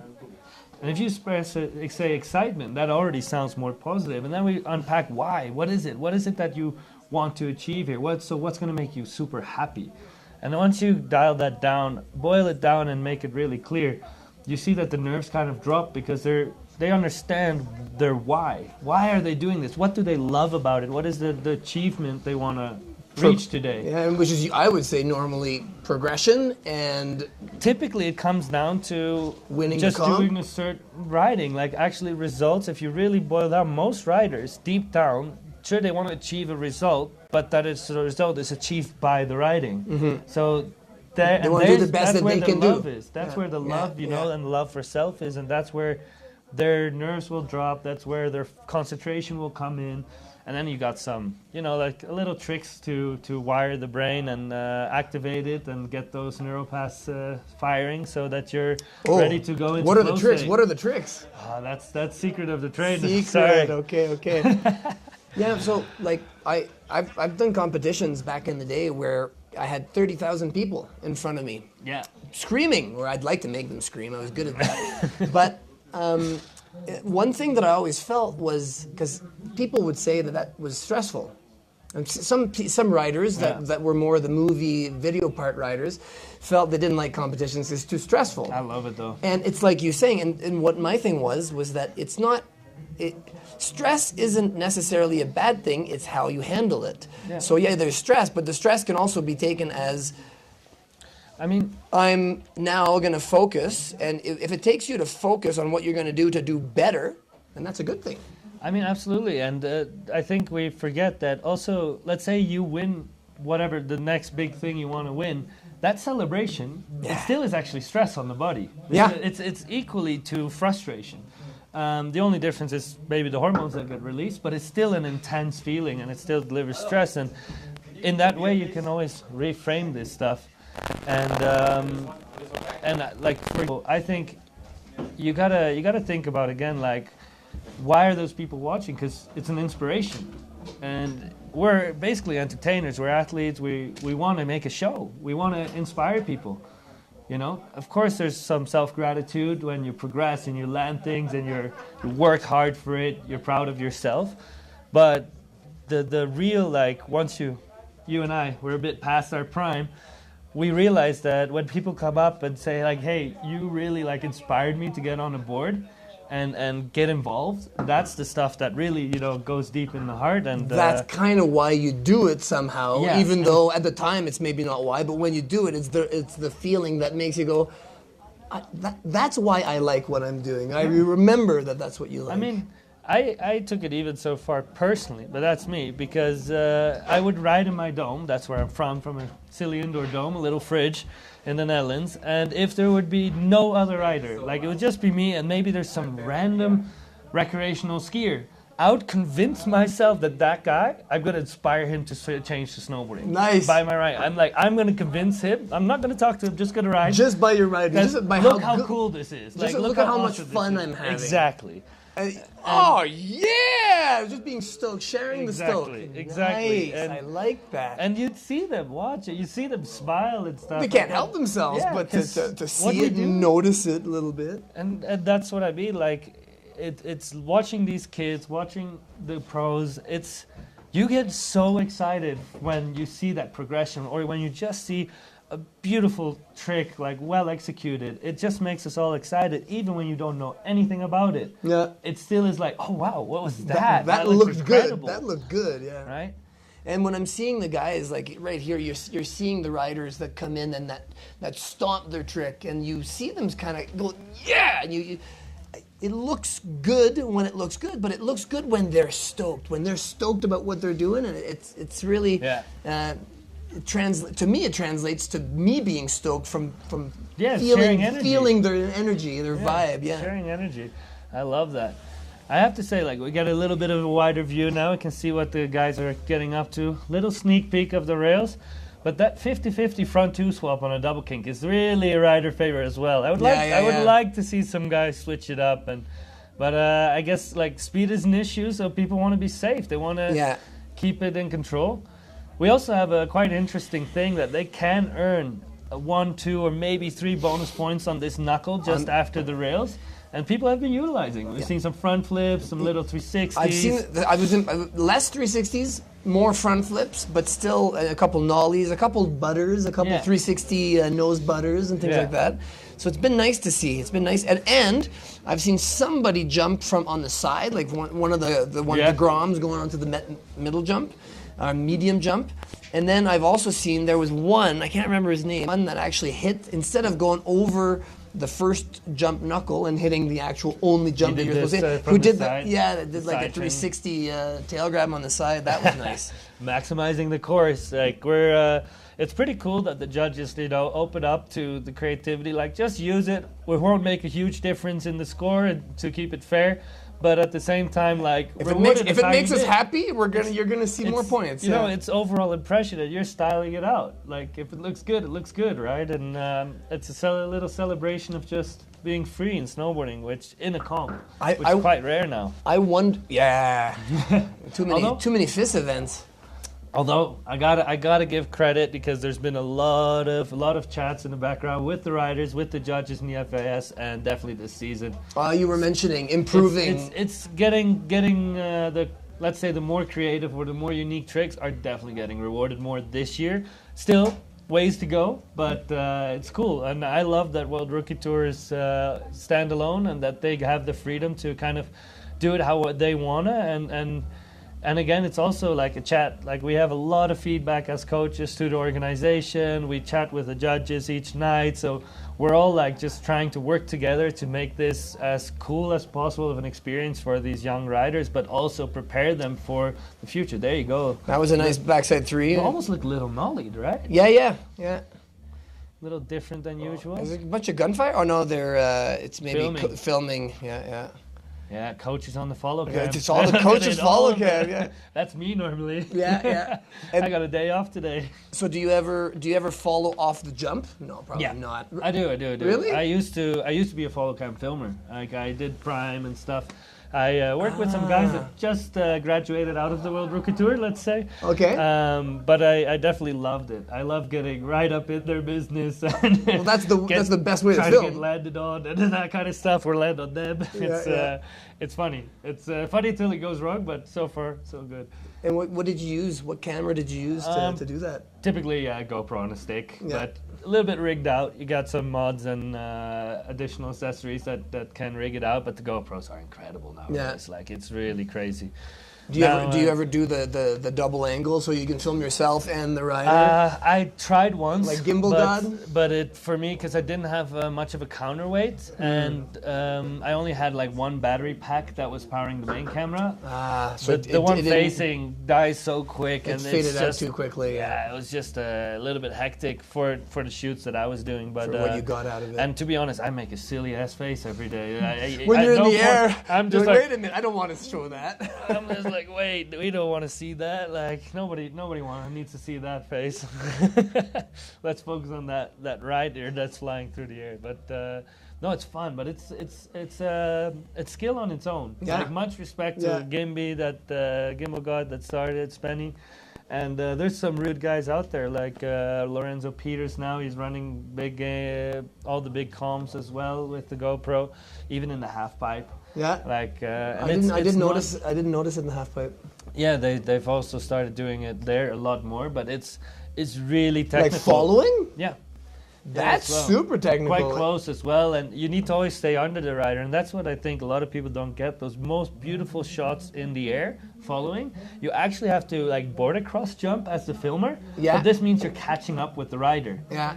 And then at the same time, you want to kind of cross over from Because left to right because against in his case something rotation. happens, you can't touch him. Well, actually, you want to like cross against the direction of the rider, because Yeah. that gives the most incredible like Yeah, dynamic. yeah. So it's while you're catching up So you- to him, so- you so- have to cross his path. So It he's is very hard to basically get that right. goofy, hitting on the toes, double back cork 10, let's say, and you're taking off from his left and then crossing his- over yeah. behind him Yeah. as you're basically you- you could touch him, but you don't, obviously. Yeah. And catching everything at the same time. So Yeah, did you ever get followed that way? No, because I was mostly not on rails, So or mostly not on jumps. the question is, how does it affect? Because I was never followed that Yeah. way back in the day. You just had a heli flying around your head. Yeah, things like that. Downwash. If you had one, yeah. And not even that much, to be honest. It was always just cameras, Yeah. static cameras pointed far away or relatively close if you had a fisheye. But do you think it affects some of the riders to have somebody coming in? So like, because I think- I yeah, can you only need imagine to- myself when I'm riding. I don't see anything else. But if something's right there. Yeah. So I definitely think people need to get used to it, but they've never done it. But it's also like, they're doing such high risk spins nowadays. Mm-hmm. They know they have to just focus. They cannot be distracted. They just tune everything out anyways. Yeah, that's already part of their like mental attitude. level, Yeah. and the reality is we trust these guys. You got to trust the guy who's chasing you. Otherwise, you tell him like, "Hey, stay back," or if you don't trust yourself in the trick, they'll tell you like, "Just hit the knuckle this one." Yeah. Like or just hang back a little Or bit just more. yeah, exactly.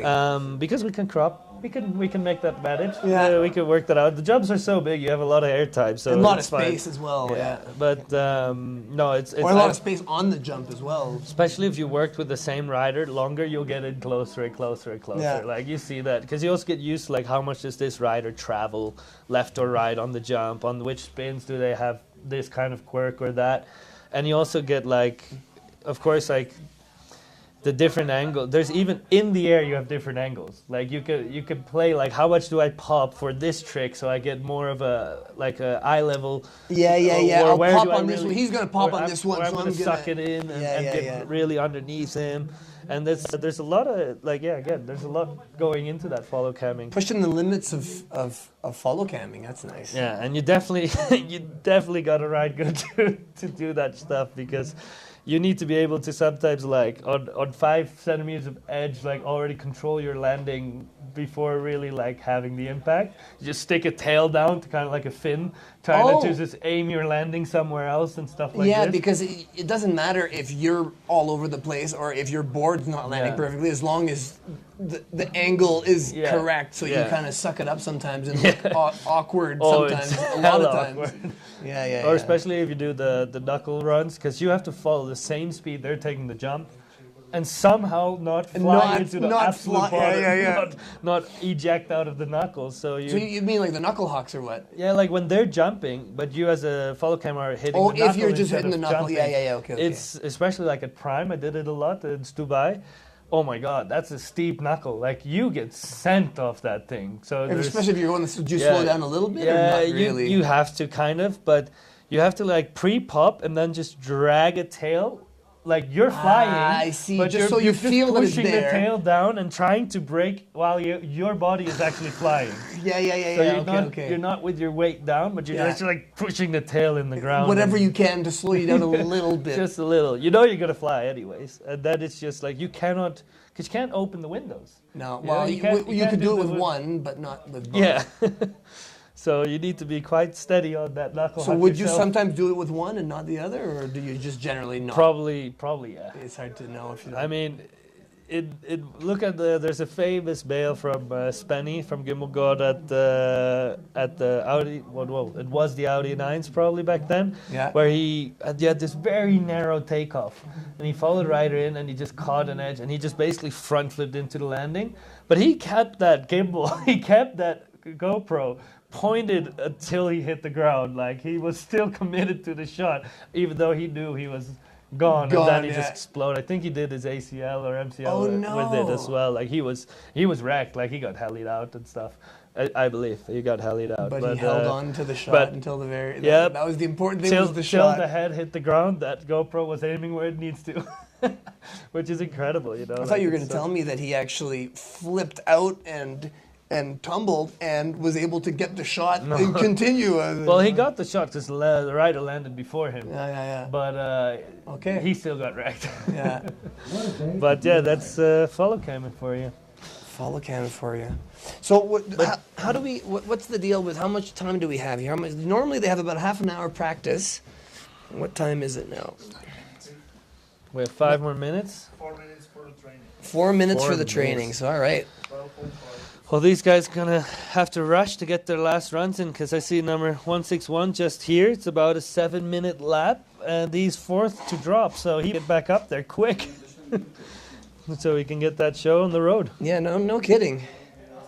Nobody's up there telling him, so knowing the true snowboard style, I'm assuming it's going to be a few more minutes, and we're going to wait for the first guys to be there, and it's not going to be absolutely. But that's what you get when you do something that's a little bit more lax, that's a little bit more from snowboarders for snowboarders. We're kind of more going with the flow. But when you've got I have a question. I don't know if you know this answer, but in the schedule today, I noticed it said training heat 4. Yeah. Slopestyle qualification heat 4. So is that the women. girls? Yeah, that's the women. Okay. Or girls here, young women. Yeah, girls. Yeah, girls. But I'm excited. So we're gonna have the girls actually. today. Yeah. I hope the weather keeps up. We run it if we can keep that schedule going. And speaking of the Groms that did better than the rookies, Kokomo Murase. Yeah. She was a Grom, and she killed it with double corks at, I don't know, 13, 14, something like that. And she ended up winning. One of the things that she won was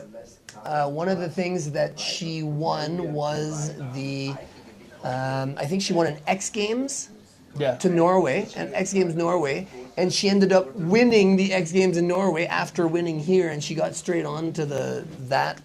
It's incredible. So some people were asking. I remember I saw somebody was asking about is the finals going to be split from Groms to rookies? But the idea is, in case there's a Grom that can beat the rookies, that we will have to have an open. So that's really cool. It's like, hey, come on, Groms. There's no reason. Again, nothing preventing you from beating the rookies. We're coming to that mileage. There might be some rookies in that have started 4 years ago, and there might be some Groms that are riding 10 since years. they're 1 year old.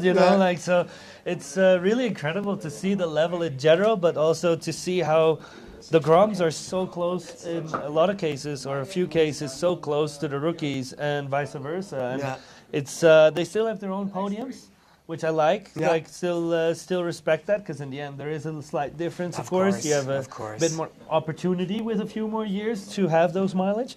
But you're also stronger and bigger, and you weigh more. And that's the one thing with some of the Groms is they don't have the weight and sometimes the length of board Especially to get the speed to you know. Especially with like fresh snow conditions like today. Also, there's not in general in this course, there's not very excess of speed. Yeah. I would say if it would be a really hard packed winter day, probably, yeah, you could max out that landing. And like I said, third line, you're really already getting on a flatter angle than the first line. And even the line, at least yesterday, I haven't checked it out today where it's painted, but yesterday the first line was already painted on the sweet spot. Oh. So the sweet spot on this jump's quite close up to the knuckle. So you won't see maybe the typical amplitude like you see at the World Cups or the Europe Cups. Sometimes the guys are not maxing it's hard it out, for them to get the speed. even if they could get the speed, because they know that landing is getting quite flat quite quickly, and they still want to land. You know, they don't want to explode on the landing. Well, we also have to keep in mind the snow conditions. Like the reason why we have a two-hit slopestyle, there's a one rail option and one jump option, is that we basically couldn't put it up where we've had it up in the regular park because there's not enough snow. No, it's been a tough winter. It's just been very dry, especially for the last 3 months.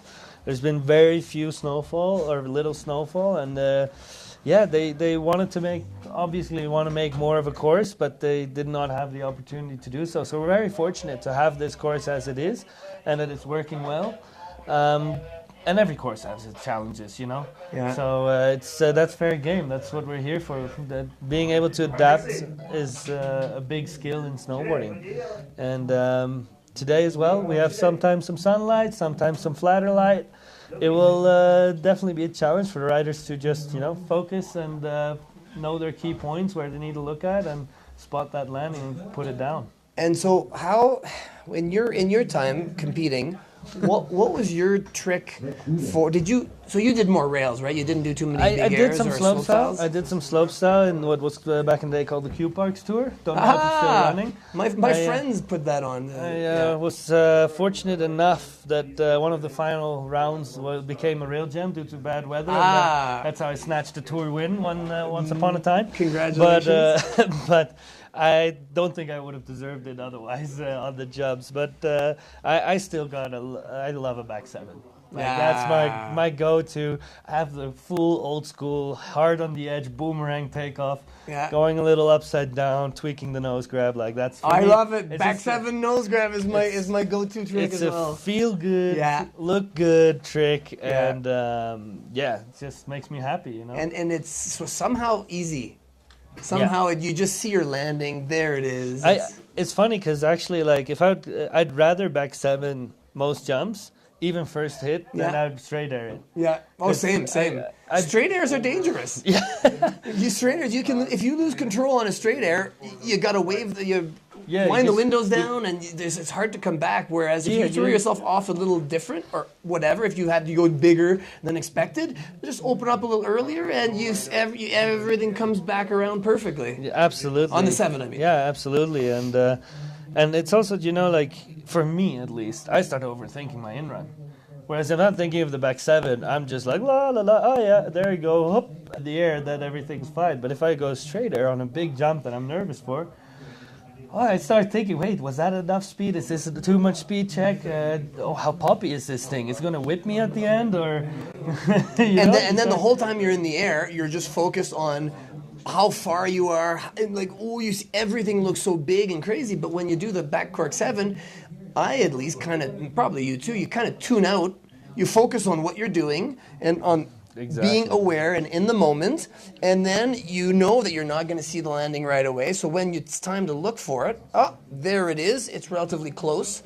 But when you're doing the straight air, when you want to see the landing, it's so far away. Yeah. And it's once again, like looking at this young group of people here, like it's so incredible how they almost don't do any risk assessment. Like they just go, they're so confident in their ability. And it's really awesome to work with. It's nice to watch, huh? Yeah, and just seeing them, Yeah, I hit it once. I know the speed. Like, why do I need to? Let's go. Let's do some tricks. Like, they don't need like 4 or 5 runs to get used to it. They're like, what do you mean? I checked it. I got it. That guy did 1 break. I'll do 1 break. Let's go. He's twice your. Okay, whatever. You just go for it. But they have a really natural sense of that speed. Like a lot of them, they really can feel instinctively. Whereas you and I, like a little bit older, we had some history with some bales and stuff. I think we are more calculative, like, okay, what's that guy doing? What's this guy doing? How's the snow today? How does the jump look? But maybe right past it once. But at the same time, this morning, a lot of people, it took a while for people to start spinning. Yeah? This morning, I was watching people going, and I was like, this is perfect for me. Everybody's doing straight air. Most people are going beside it. Everybody's doing a straight air. I'm like, I feel like this is for me. I could totally go and get into this. However, the one thing I said is I would definitely not straight air it though. It has a little late pop, this jump as well. So that's why I think the back double 10 is really a rider favorite. Because you need a lot of snap at the end out of your tail. And in this jump, even if you slip out a little bit, you still get that snap width. So on the technical side, the back double 10 is like a little bit of a easier trick for this jump. And that's why I think we're seeing a lot of those.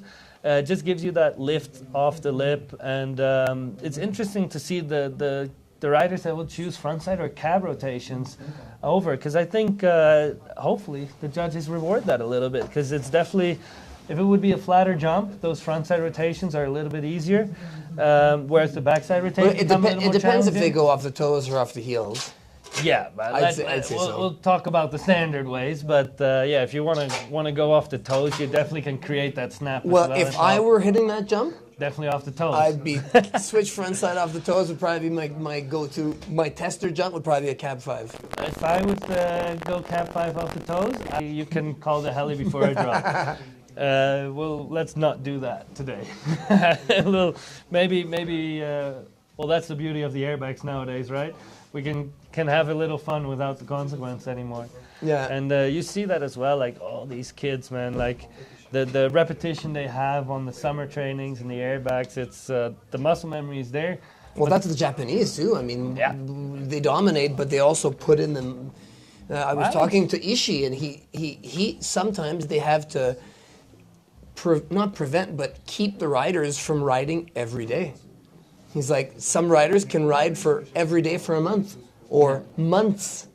And he says, you have to not ride. So they're taught to not ride all the time, completely saturated with riding. But that's why they get so good, because they get dedicated and they don't stop, and they have to be told to stop. Something I know about the Japanese training program as well is that in the summer, they're forced to. The first minute. We're getting the cue that we're about to start with Heat 3. So less chit-chat from us and more attention to these guys. More riding soon. Who's first? We got Dima Luchkin that I was talking about. Yeah. I got high expectations for this guy. He's a ripper. He's currently riding Absolute Park all the time. Just waiting for him to show up to the start gate. Yeah, I don't see his bib, fit 153. Oh, there he is. There he is. Great kid. And that's a nice thing, the camaraderie, where everybody's high-fiving and fist-pumping, and everybody's happy for everybody else. That's something really... snowboarding. Yeah, it's snowboarding, exactly. I love to see it. I'm here for it. And... yeah, this guy, cool-headed. Like, really, when he rides, you see he's focused, he's ready, he just wants to put down. Yeah. And excited to see where this is going to go. Yeah, he was funny because I think during training, I had the other mic, the mic that is out around here, not the online mic. And he kind of was drawn to me. And was he was like, he's a showman. Yeah, exactly. Total showman. That's what I mean. He's my kind of guy. and then I noticed him afterwards because he basically was like, I'm like, hey, he's a good rider. I didn't even know he's Dima. He has some binding issues, so we're gonna swap the order. This is number 3. This is Brody. Is it? Brody Bamford. Well, that was nice. Yeah, that was beautiful.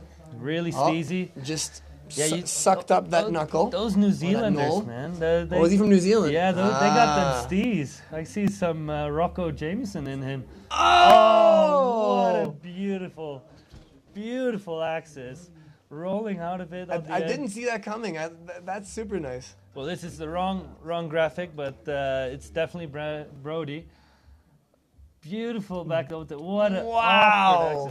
And no hands either. That was held. That was held. The grab was held a long time as well. I want to say textbook, but actually the axis is quite a unique No, one. no, So no, it's no. not Yeah, textbook, yeah. but it's definitely it was Textbook perfect. landing. Yeah, But yeah, fell out of the sky that like was it was totally no big thing. unusual.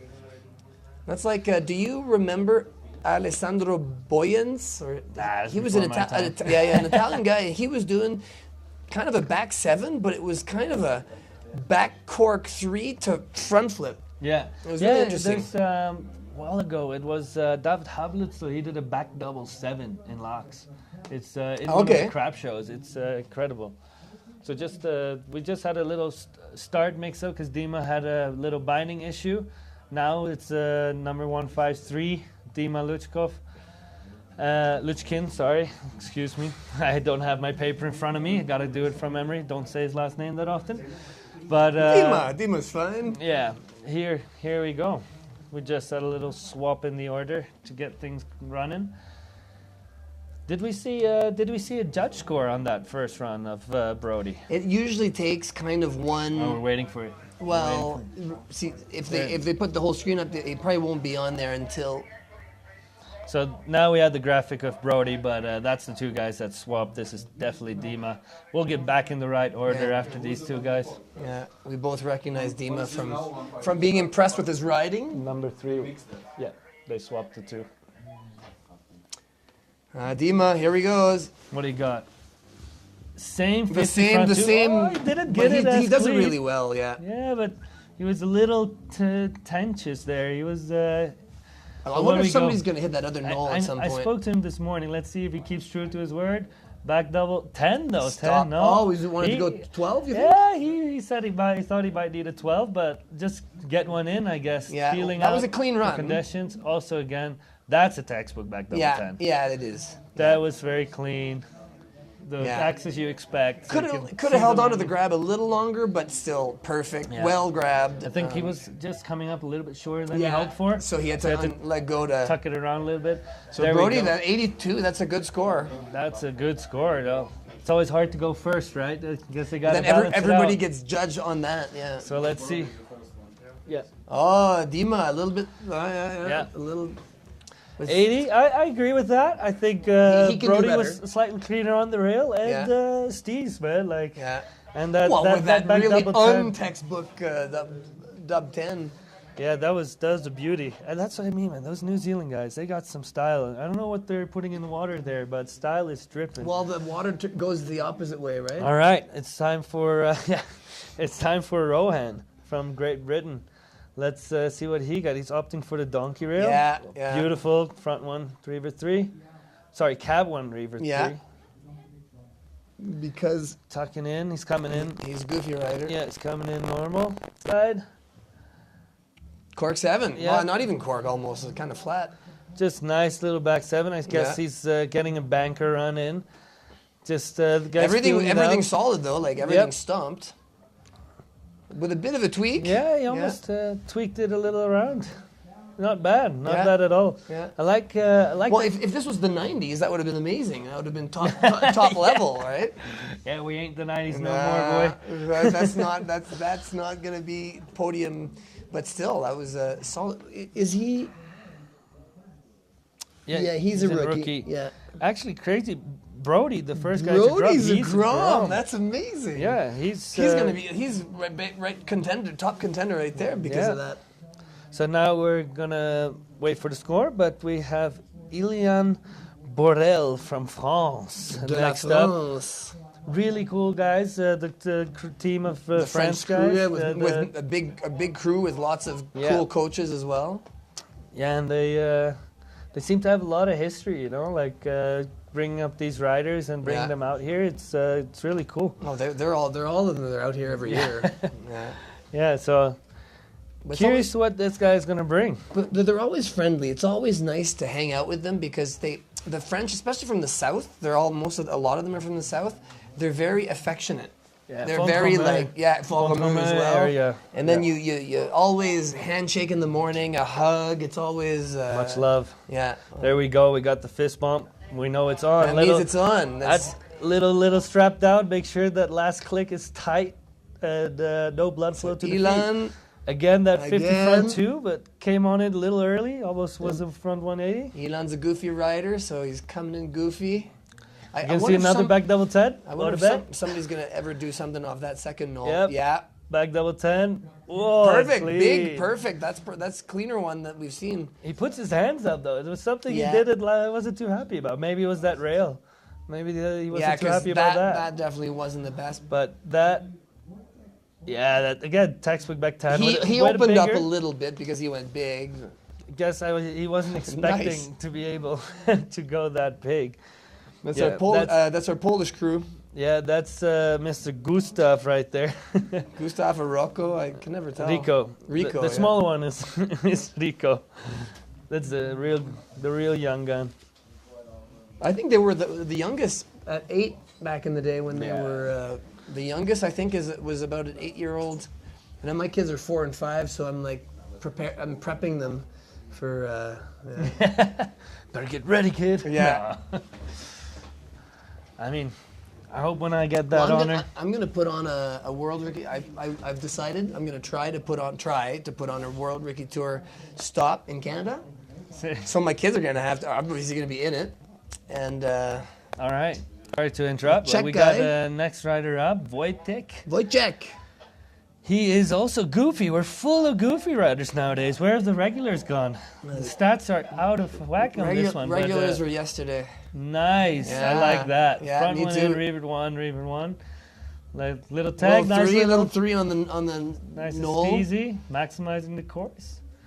That's where we go. And back double 10. Here we go. Yeah.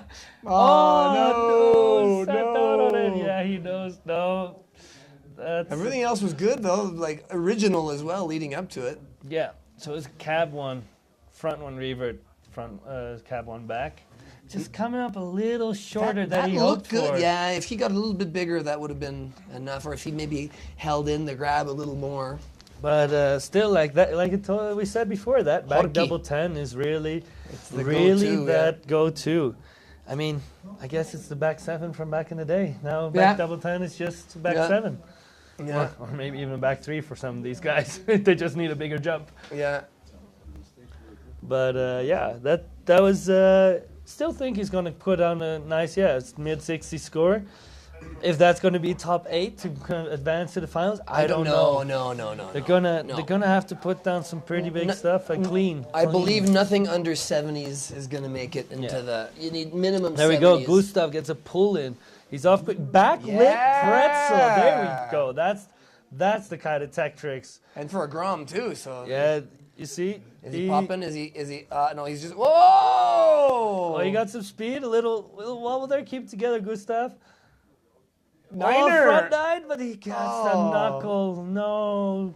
I mean, What a shame. was That just back lip wrestle, look at that. That was amazing. It's perfect in the landing. That is so incredible technical. That's by far the hardest trick we've seen on the rails. he held on. No, he didn't. Really hold But on. nah, that was probably a crash course, sadly. But he got it. He just needs to yeah. Well, that knuckle before he robbed him. well, exactly. Of all his speed.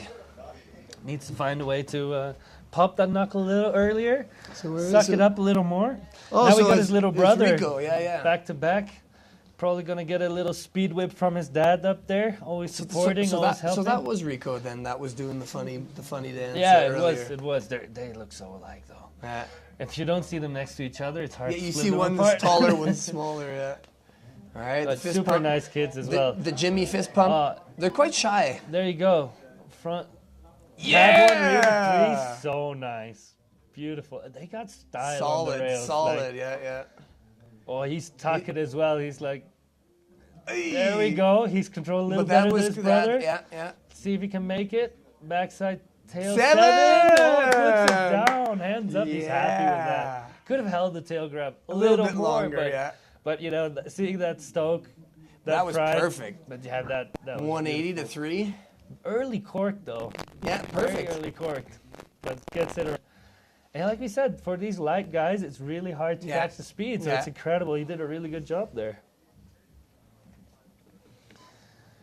So who we got next from Germany? Leo. Eichhorn. No. No, we just had Rico. We're No, here. Leo. Oh, yeah. Oh, jeez. Yes. This is also a rookie now back, as we're swapping back and forth between the two categories. They're all thrown together in one. Because, yeah, the Groms are just that good. I mean, And it's nice to have them all together, and it helps the Groms, stay in the next year when they're going to become rookies. Nothing will change. It'll still be the same thing, except they'll have more. yeah, Gustav, not the last rider, but the one before, having that 28, sadly crashed Gork because he washed out on that front niner. Yeah, he's got potential. It just needs to get speed. Yeah. All right, Leo. 50 front 3, classic. Little Wobble. wobble on that riding away, but let's see. What are you guessing? What are you guessing? I'll tell you. It's another backup 10. 10. No, Oh, shoot, 12. it's a 12. I'm not sure if that was intentional, though. What do you think?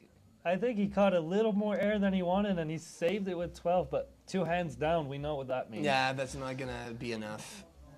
He was good until there. He opened He was, up yeah, like, yeah, oh, yeah, yeah. He wasn't going for it. where is my landing? Yeah. It's Oh, not there there. it is. Adapt. I wonder if he actually Bail has out, a 12. bail out. Or Yeah. that was an accidental 12. Well, I think for sure it was accidental. I don't know if he's Yeah. got the 12, but Maybe he's thinking about it for next round and got a But little what- too excited. but when you do things like that means that I think he does have it, or he has done Yeah, it, I because if you go too much, Just instead of just automatically. going, oh no, I can't think of anything Yeah. else. So Otherwise, you just land on your head. yeah, he probably has it then.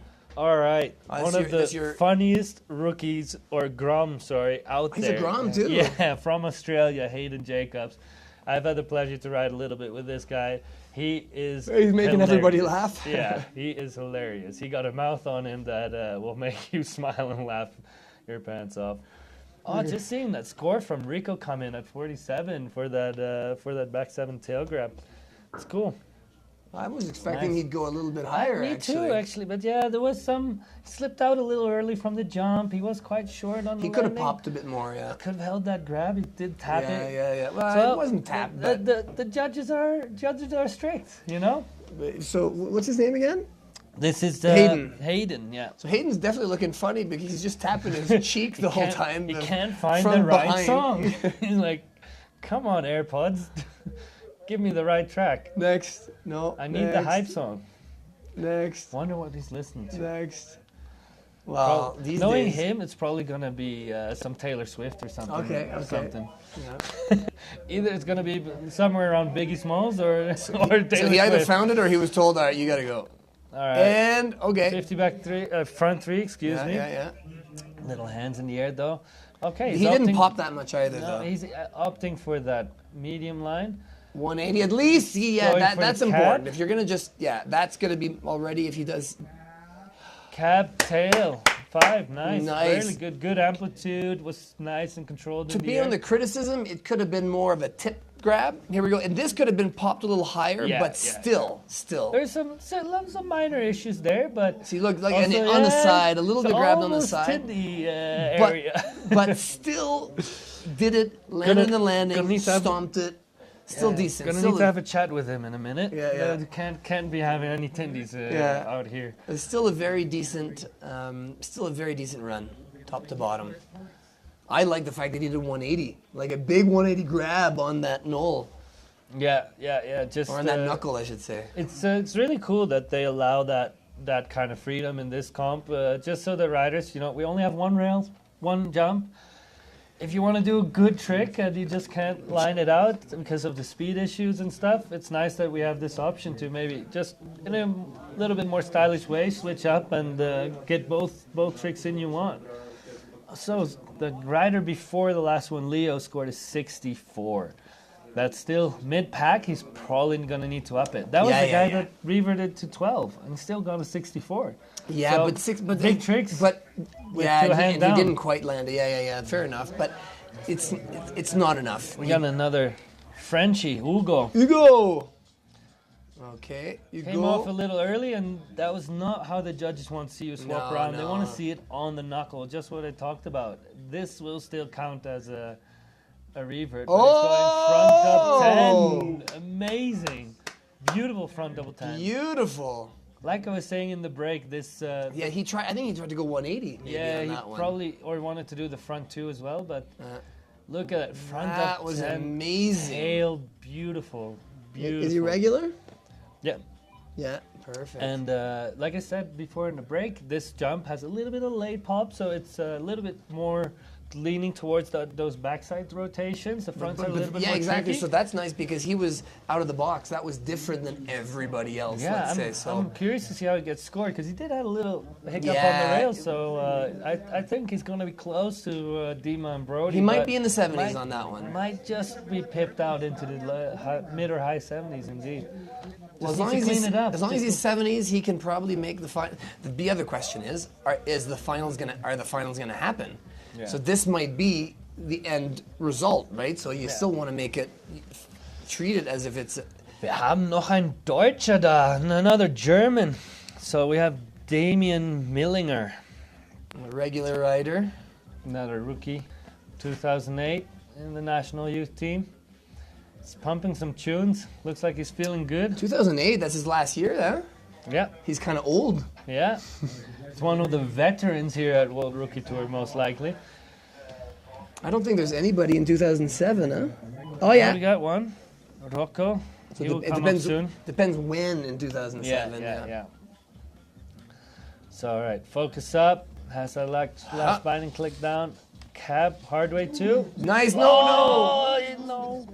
But that was still a What leading was the trick. front hard way So two? this, Let me depending on what happens Yeah, he's here, regular. that could be okay. So that was a front hard way two to switch back lip. That's a tech trick there, but Oh, rodeo What? 10. No, That What was a amazing. shame. Yeah. Going for the front dub rodeo. I just 10. like this run. I want him to pick it yeah. up and yeah. If he puts this down, I'd say top spot. yeah. So far, if he gets this clean, he just lost a little bit of Dub rodeo, orientation. dub frontside rodeo. That's amazing. Yeah, those, like I said, they're getting popular also in the World Cups and stuff. Was that off the toes? Yeah, Sick. beautiful, beautiful. I'd love to see the riders choose something else. Yeah. No, And- back and- dub 10. And I mean, if everybody was doing that, then the back dub 10 would be amazing. But you got to stand out. You got to do something different. So you got to pay attention to what everybody's doing, and you got to be creative and original and obviously Okay. stylish. From Spain. Vamos de España. We have Martín López Rodríguez dropping in, also regular rider. So we're Oh, coming in okay. front two out. Oh, sorry, goofy rider. I was cap 2 in, 2 out. My bad. So we're coming in natural stance. Let's see. Setting up for backside. And we go for the back 10. But that It was- wasn't completely a dub. Yeah, Kind of dipping a little. they would but, dub cork, but not, you know how the dub cork can be dub flips, really? Yeah, Yeah, that but was more of the dub I cork. think he didn't really get that Cork. snap how he wanted. Cork, yeah. And then, yeah, also just catch that knuckle with the back foot, Also, setting him around to the 12. but as soon as you do any tricks that are flat, and this was definitely flatter, it's harder to stop. Harder to stop your rotations. Especially if you get a little bump of the knuckle. Yeah, Doesn't help you at all Yeah. there. But, yeah, shame. Hope to see him get that in. Still, Rocco, this is our Moresi. yeah, So his Italiano. dad is the his dad was coach for the Italian team. Ah, Roberto Moresi, who Okay. actually does things for FIS now. so this is junior. This must be. I mean, I remember Roberto Moresi. He was coaching I did international training into airbags. Sick. Back blunt 2 could have stayed through that donkey a little longer, A little though. longer, yeah, and that's what the judges want. They want you to stay They're to harsh. the end. They're harsh. He's but- coming in fast. Yep. Bigger guy, back 10 with his grab Oh, switch. almost 12. I think he wanted I think the he 12. wanted the 12, yeah. I think he thought he had the speed. I think it was maybe a late decision anyways. Yeah. But he switched up that grab as well in the air. You see that? Starting off with Weddle. Oh, No, he just same. He just went for the double. he just let go and tried to go again. He was like, no, I need to keep holding. Yeah, I need to go. Oh, no. Yeah. But shame, he couldn't put it down. It's really warm out here. Yeah. No, it actually is. It's snowing. -7. It's -7, so it's blazing hot. Yeah. Malcolm does not care. Great guy as well, Malcolm, coach. We got another British rider, Ethan Owen, coming up. Been seeing this guy around as well. Pankin, local, I would say. And Like many Brits, yeah, also calling Meyerhofen home. yep. We got That was kind of a interesting. little front lip too, on the safe side, opting for the medium jump. Is he Grom? No, he's a rookie, but yeah, like we said, there's different levels. Nice. Oh, looking for that method, slipped out his hand a bit. But It still works, We appreciate though. it. Yeah. We appreciate it. Oh, Front nine. no grab, Missed it. Yeah. wheelbarrow, Don't think that's gonna place for No, finals, no, but it's no. great to see him. and on Give the it a rail at first good go. he kind of slid sideways on the rail from almost nose slide to board slide. He was like, "I'm going for the tail. No, I need to finish my spin. No, it can't work. No, can't do it." But the light just flattened out a little bit. Snow's 99? coming in. We are at Robin Christopher Raimo from Estonia. Oh, there he is Morro. on the right. Oh yeah, this guy, Robbie. I had the pleasure of doing some ice kart drifting with him. Great tandem drift buddy for Okay. ice karts. We had a great time in Livigno on an earlier stop. He's Nice. a fun little kid, man. He really knows how to drive a cart. Okay. A cart? Yeah, go kart. Okay, but okay. with ice spikes. It was Ah, it was good fun. You should head out to Livigno sometime. I should.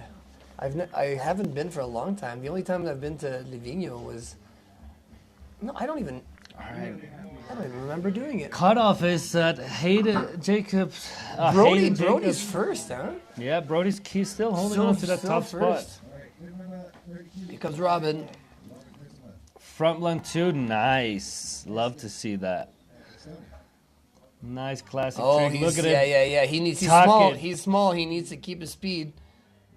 What he's going for? Front Oh, he could have popped. 10. Front. Oh, he squeaks it around. Not too clean, but Not too bad what though. a For, squeak around, like digging that toe in. he's a Grom, right? Yeah, he's absolutely. So that's gonna be high up there. He does get the grab a little closer, his biting, but just squeaks it around, little head drag, but so sick to see him go for that. Yeah, he could have a little bit more on the takeoff. Yeah, Seems he anti-popped it a little. yeah, that's what I meant with the jump, because it has that late pop. Those frontside rotations are really tricky for the Yeah, riders here. yeah. They really need to Unless not they're lean going too off much the on the toes. edge. Yeah, unless They they're need going to off they the need to toes. keep their board flatter than they're used to, which I mean, anyways, would be good on the front side, but it's very easy to get a little too much on those heels and wash out that takeoff. So yeah, we got the cutoff with Hayden Jacobs around 60 points. I expect that to still go up a little bit. Yeah, it's going to. But and next up we have a Finnish rider, Atos Nisala. Hope I'm saying that right. Sorry guys if I don't get your names right. Yeah, There's that's a lot of different languages in here. that sounded good. Tos. He is a goofy rider, so let's pay attention how he drops in. All right. Goofy is right foot forward. Yeah. Everybody Brody should and know. Dima still the first 4 rider or 3. Ilan, that's the Frenchie, right? Yeah, still did pretty good And as then well. Ugo, the Finnish. Rohan, the English, and Ugo is also French. Sorry. then Hugo alors. Not Ugo, it's Hugo. Yeah. All right. Okay, Nice. all the way through. Solid. That's what counts. Yeah. And Solid. a little tail grab. Interesting. Is he goofy? Yeah, he's goofy, so he's coming in natural. Backside 7, 9. Oh, just Flat 9. Oh, no. It's harder. It's harder to nine. It's harder to nine than to double cork, but Just couldn't hold on. that So looked good though. You look good in the air, yeah. But like I said, the light is turning a little You flatter. notice? Snow is It's snowing over there. Oh, it's snowing here too. still, we got some sunlight, but it's definitely starting to be a little more tricky for these guys. Just we're trying to peek out of the window real quick. Yeah, It's not fully flat. It's still some visibility, but it's definitely getting on the. Definitely different than the When we first heat. started, Yeah, yeah. definitely different than the first heat.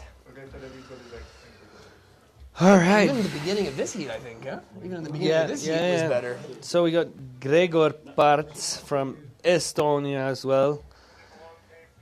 In the snowstorm. He's a regular rider, so left foot forwards. There he for is, him. dropping in regular. Just keep just a 50 180. front one, keeping it easy. We Another did 180. hear at the coaches meeting that it's about a 70-30 split, 70% of score on the jump. There we go, backed up 10. Oh, it just sits it down. That was a different. That was a unusual access there. Yeah, I think he flipped the first one, and then you just go completely blind on the second flip, and that really can throw you off. Yeah, just getting slightly too much cork on that first one, not having the axis right. But I guess we still got a second run. Yeah, exactly. That's why they got 2. Do you have any Japanese in this run? No. But we are going to get some more Scandi, Swedish, Norwegians. We have a Chinese in here coming from The a Chinese long way. are on fire these days, huh? Yeah, they're breeding some talent out there. Yeah. Well, But closer to home for who's now, this? Who's we this have 93? Norin Kella from Swiss. Grüezi miteinander. that's good, except that he didn't make it all the way to the end. So. Came off early. Oh, he's Yeah. lacking that speed due to And that he's landing. small, and he's small too, right? He's already looking a little slow, Oh, look but at that. He's really pumping for going it. for it. That looked decent. oh, 7. squeaks it around, luckily. I stop a braking. little- Don't brake in the landing, guys. Yeah, it's a quite sharp knuckle after that landing. Yeah, you can yeah. get ejected out of. But, yeah, back 7. Feels like he's With coming up short. tap, slap grab. Yeah, felt like it came up a little short, so he had to. He looked like he Pull it was going around. fast. With his, Those baggy clothes doing well. All right, it's back to snow. and we have another Estonian. I mean, this regular is how rider. we were expecting the day to be. Yeah, This weather is what we're expecting all day. So we actually were very lucky to have such a nice day. Are we gonna And, have time to get the girls in? It's 12:45. well, worst case, I think we can run the girls Tomorrow. quali in the finals day on Friday. And it'll be a one-stop shop for them. Yeah. But we have Otto Gutman right now, also Estonian regular rider, dropping in switch. Oh, So going cab. Oh, that was nice. It was almost a nose press on that. Yeah, and he kind of front boarded through that donkey. I was Yeah, afraid he yeah. might hang up on that, but he got the cab 1 back 3. So now also full speed. You see, it's getting tricky with the speed. Back 7. Back 7, Melon. Nice and calm. Wow. Yeah, see that? See Yeah, that yeah, front yeah. board? That scared me a little bit. Happy to see him hold on to that and just get through it smooth. Also, short grab. Yeah. Well, yeah. Well, I think He's it was a- the speed. I think it was Yeah. just speed that. Yeah. Yeah. In hopes that the sun's gonna come out again. But All right, we have Oskar Isaksson from Sweden. Oscar. Goofy rider. But yeah, the first part of the heat were basically the Great weather. good scorers. Also had some better weather, of course. But I mean, these riders ride in every weather, especially these Scandis and Yeah, riders. Oh, That was I solid. think he wanted the pretzel there. Yeah, it looked like it. I feel like he wanted to get a little more out, but he's staying on the same foot forward, so maybe. And he's not. There he is. Dub back 10. Textbook. Yeah. Textbook. Ew. Yep. That was One decent. and done. That's going to be in the 70s for sure. I feel like he has a different run for the second run. Yeah. I think he's gonna build on that, and that was neat and tidy, solid score. Pretty sure that's gonna be up there. Yeah. It's gonna be in that top 8 That's probably going to get him to the finals at least. for now. But those second runs, Brody and Dima are the only ones in the 80s, and Yeah. then Ilan and Hugo from France are in the top 70s, and that's it. Look at Robin there, one of the Groms up there, Yeah. 6th place. I mean, well, we have a Grom leading the chart as well, but Oh yeah, that's funny. don't expect. Doesn't look like a Grom. yeah, exactly. It doesn't ride like a Grom. No. Need Here to it is. remind ourselves. Oh, that was his last run. That was really amazing landing. Maybe could I hold the grab a tiny bit more? Yes, of course. But I mean, it is a melon grab on the backside, But I mean, so at that's least pretty cool. At least he landed it. He stomped it. Yeah, I love the claim though. Yeah, it's a simple claim too. Not Yep. like it's like yeah. All right, Sanda from Norway. another Scandi. Is he goofy? This is still soft conditions for them. They love the ice break. So let's see. Is him. he a goofy or regular?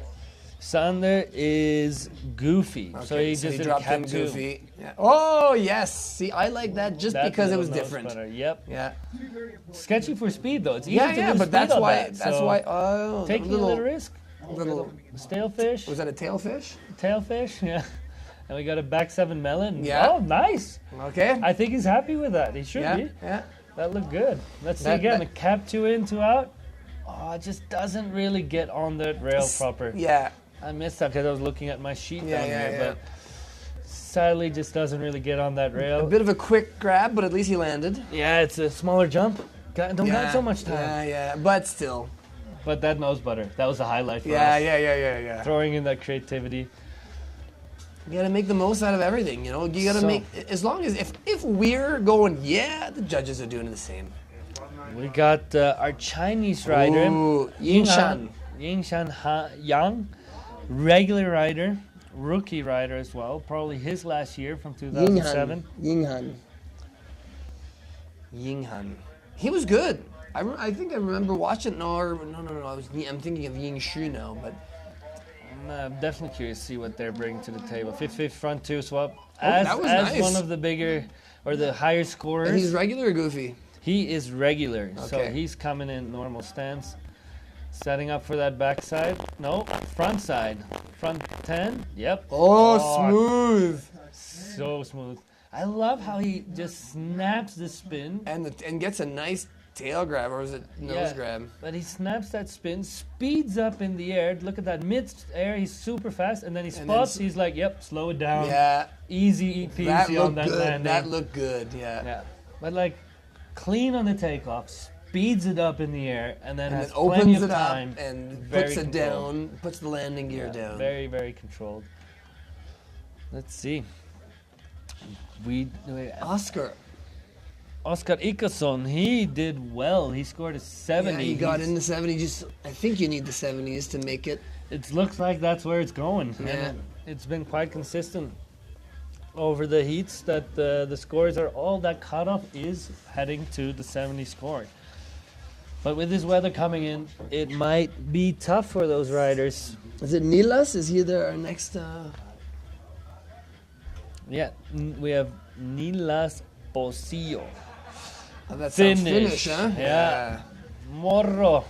All my Finnish friends, Morro. Mulon Hirvedara. I Hepupenti. Do you know Hepupenti? Does that ring a bell? Is that too old for you? Does ring a bell, but not a face. He was a kind of a big guy. He was a snowboarder back in the day, and he taught me basically a few sentences, some of which I shouldn't say online. Yeah, I have to say I don't know many Finnish words that I'm allowed to say here, but Yeah. they're good ones. Yeah. But yeah, for me, Finland, Eero Etla, Rene Kangas, like they're killing it. Yeah. They're killing it. And have you ever heard of Juho Laine?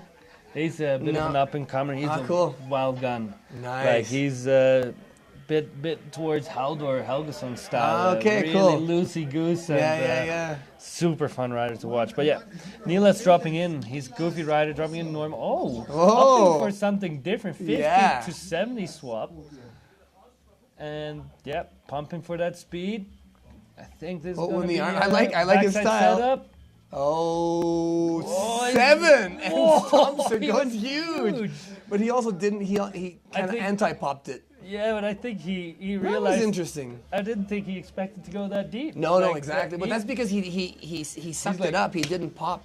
He was like, oh, well, wait, where are we going? This landing is not that steep. But he held on to it. Especially that far. He held on to it. How, is he, what's his age? What's his... He's a Grom. Yeah. Well, that's good for Grom, actually. Yeah. Oh, my rider walking through Ah. the screen there, Tibbe. Probably done doing laps. Coming for a quick break and a drink. Thinking, it's getting kind of... How's the visibility? It's the same. It's decent. Oh. This? Keep us on screen there. Feels like it's crooked.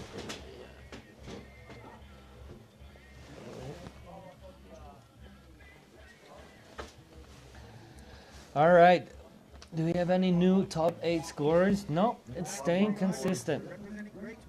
We got Maybe now. another British rider, Alfred Sewell, should be dropping. Goofy rider, There dropping he in is. natural. 50-50, front 1-8. one, just keeping it easy and safe on those Oh, rails. so he's a Grom? Or is he a rookie? Also a Grom. Okay. See, I'd like to see stuff there, you know? I feel that you should butter or something. Okay. Oh, Yeah. the speed is just not Speed there was for an him. issue for him, yeah. And he doesn't Maybe- look like he's that small either. Maybe he did not wax his board like Yeah. his coach probably told him to. Yeah. You know? Yeah. These young kids, Yeah. they don't always listen. Rebels. Maybe he did. I'm just speculating here. But yeah, definitely lacking the speed, sadly, for him, and going down on that one. Yeah. It seems that you could land that, though, even if you lack speed. It seems that you could pop it and get it. Oh, we got a- Kasten from Sweden. Quick drop in. He wants to get it done. He's Front ready three. for it. Is he Little nose butter 3. Yeah. Is he also a Grom? Yep. Nice. I have high hopes for him. There we go. He did something.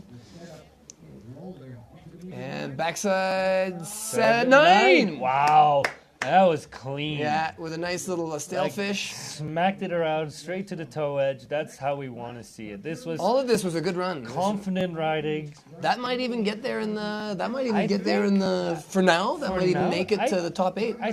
I hope to see that this scores in the 70s. Yes, it was not on a big jump, but Yeah. hey, we're seeing the speed problems even on the small jump. So I hope we can see a reward. And look at for that snow right now. It's really coming down. Yeah, that's definitely going to make We got it tricky. Dima in the back there. Now he's ready for.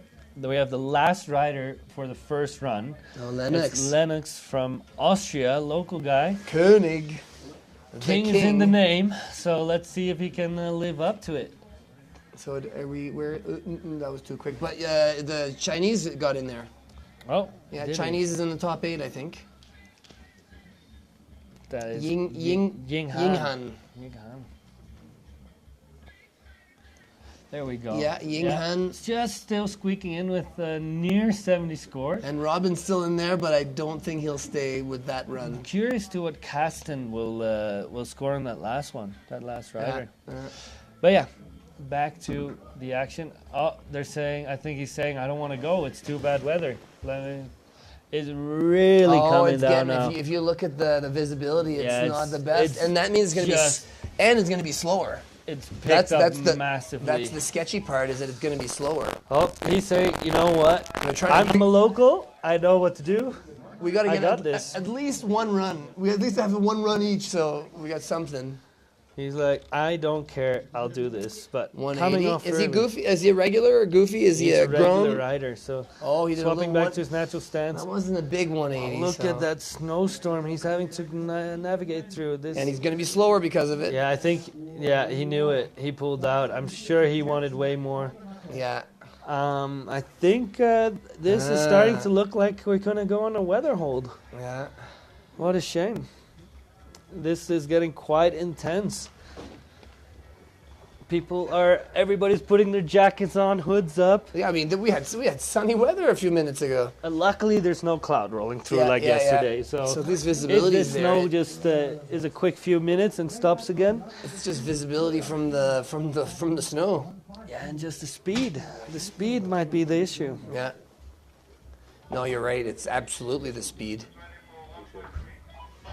Oh, they're going to keep going. Dima, okay. Well, Dima's already up there, so he doesn't really mind. Yeah, Dima But now is the a question, charger. so now there's two things to consider. One, he's already in the finals, so he can take it easy. He could even not do anything. But what happens if this is the score for the finals? So he's got to try to maybe up it up. He and just that was cleaned amazing. that up, but yeah. I can tell you, Oh, did you see that little suitcase? There's no going easy in his vocabulary. No, I can tell you that. Yeah, he seems like that kind of guy. There you go. Ah! He's okay. He's okay. There you go. Full claim. I like Dima. He had it perfect. There was just no landing. Yeah. The speed is gone. And he was going full speed, so we need to almost tell them. Yeah. Yeah, like the next ride is like, yeah, but guys, this is what else should you do? Like, that was perfect. But kudos for absolutely going for it. Look at that snap. Back got, up like, 12. he's like, Melon. He's like, I'm hitting that knuckle, but I don't care. I'm putting it down. He's like, I'm good. I'm good. He doesn't. Yeah! What an attitude. Love to see Awesome. it.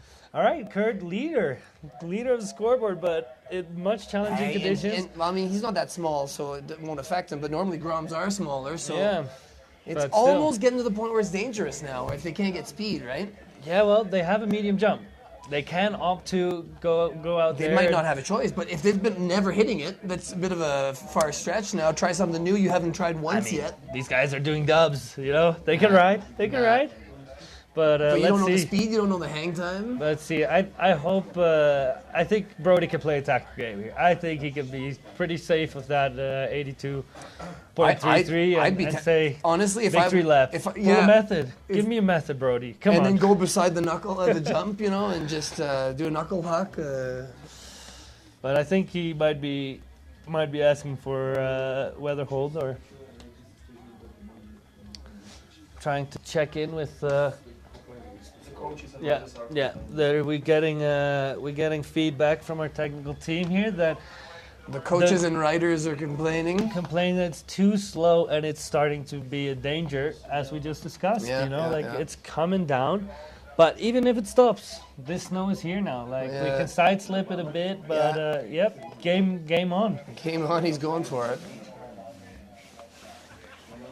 Oh, see, that's what's good. Let's see the kids riding, get warming up. Still throwing fifth front two, but He does already not swapped look there. like a Grom. I just hope. How old is he? He's from 2010. So Okay. he's 15. 15 now, yeah. Oh, no, Yeah, no, smart. It's full No, that's table. not- The speed is not there, guys. Yeah. The speed is not there. I guess there will be some deliberation. We're gonna go. Oh yeah, we just got the cue. We are going on weather hold. So I think it's a smart call. I think. Of course, I would have probably did it about 2 jumps ago. Yeah. But To be honest, started with Lennox Koenig, the local guy. I think yesterday we also saw a little bit of a rerun because. yeah, it was did just start too with him. hard. You're right, with the backside 3 that So he did instead. maybe we will see some reruns when we get back. But I need to hop out real quick. I kind of And, need to as well, but I'll let you go. I'll stay here for now. Should I grab you another Red Bull on the way back? Sure, a fizzy peach, please. Thank you. They're amazing. Yeah, they are good. Yeah. Out, we are hold is not safe anymore with the speed. So for now, we're just on hold. Bear with us.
do hope everybody enjoyed the sun whilst it lasted.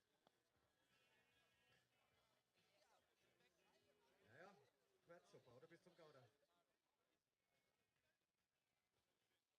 So right now, to put the event on hold,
ladies and gentlemen, boys and girls, shredders and shredderettes. Unfortunately, due to the hold of the competition because of the snow, we are running out of time, and that means we have to cancel the ladies today. I'm really sorry to be the bearer of bad news, but it is what it is, and it is what it is for all of us. So head down, chill out at home, and we'll see the girls tomorrow. I'm really looking forward to this. For now, hold, try and push through with heat number 3.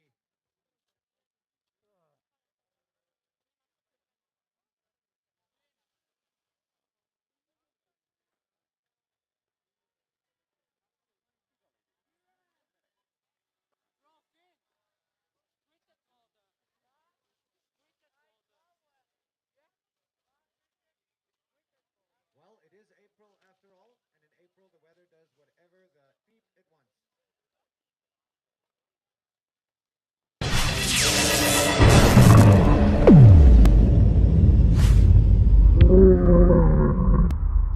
And I'm already in another month.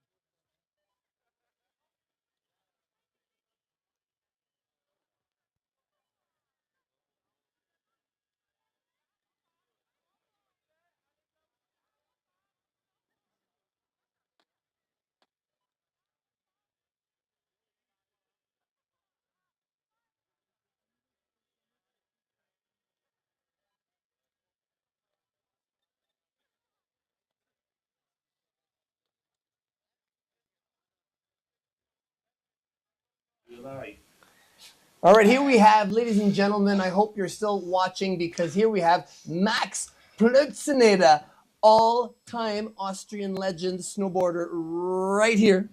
Hey, Right? how you doing, Mark? Nice to meet you. Nice to Nice meet to you see you again. So, by the way, I'm going to tell everyone how I first saw, where I first saw Max.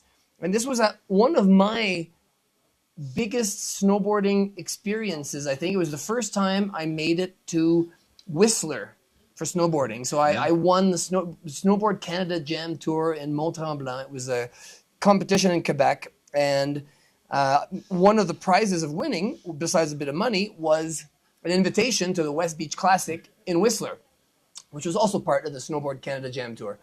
Snowboard Canada was the magazine, the only Canadian magazine at the time. And then I saw you in the pipe killing it. And I remember thinking, Max Plötzeneder, that's amazing. And you were actually you were a standout to me. You were a standout at the comp, and this was 98, I believe. 98, yes. Thank you. Yeah. It's nice that you still remember. Yeah, of course. But we haven't lost contact since, and we saw right together. Yeah, and the nice thing with snowboarding, and this is a good example of this, a competition from snowboarders for snowboarders attracts the snowboarders that have been around for a long time. And that's what, can you imagine what this is going to be like in 20 years? Yeah. Hopefully me and you here again, and hopefully... We will still be here. Yeah. And some of the others that are doing the young ones now, they're going to be the old ones later, and then we'll all be together. Yeah, and so that's the amazing thing about snowboarding. That is... It's hard to explain to everybody watching because you might just be a snowboard mom, a snowboard dad, a snowboard brother at home watching, but there's something special. It's hard to describe. That we all snowboard. I'm snowboard dad. Yeah, you are. That's right. But we are a snowboard family, and we still ride. And it's good to go out, and it's good to just be on a mountain, see your friends, and ride, and enjoy it with your heart. Yeah. Just the thing, live with and so sometimes to do that you need to work a little bit less. So what happens if work gets in the way, right? Some people will say, I'd like to snowboard, but I just have so much work to do. Well, and that's actually me, and I have kids that are 4 and 5, so I don't always get out as much as I'd like to. And when I do, they're 4 and 5, so I'm with them riding and not really riding how I'd like to ride. But it's for a small time. But then, what would you tell people if they have a job and they're working so much and they can't really find the time to ride? That what happened to me. I was working, actually working to live, but I'm trying to change it now, or I did change it. I am living to work. Only if I live well and have a good living, I'm able to work well. So I quit my job and I'm only working half time now and trying to spend the rest of the time snowboarding, skateboarding, and just enjoying a little bit of life. Living. It's time to live. Well, you only live once, so you might as well live it good. This is amazing. Yes, and if you feel good, you can also work good. And you still have to work a little bit and keep things going. But main thing is try to do what you love first. And also, if you feel good, that's contagious. Yes.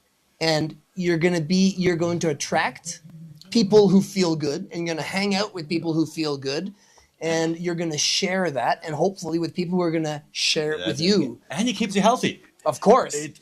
That's the best medicine. Isn't it the fountain of youth? That's what I said last year. That's what he said last year when he won the Austrian Masters. Was it in halfpipe? Yes. Awesome. Still riding. Yeah. Try again this year. Yeah. With you. Yeah. So Austrian Masters is what's happening in a week here.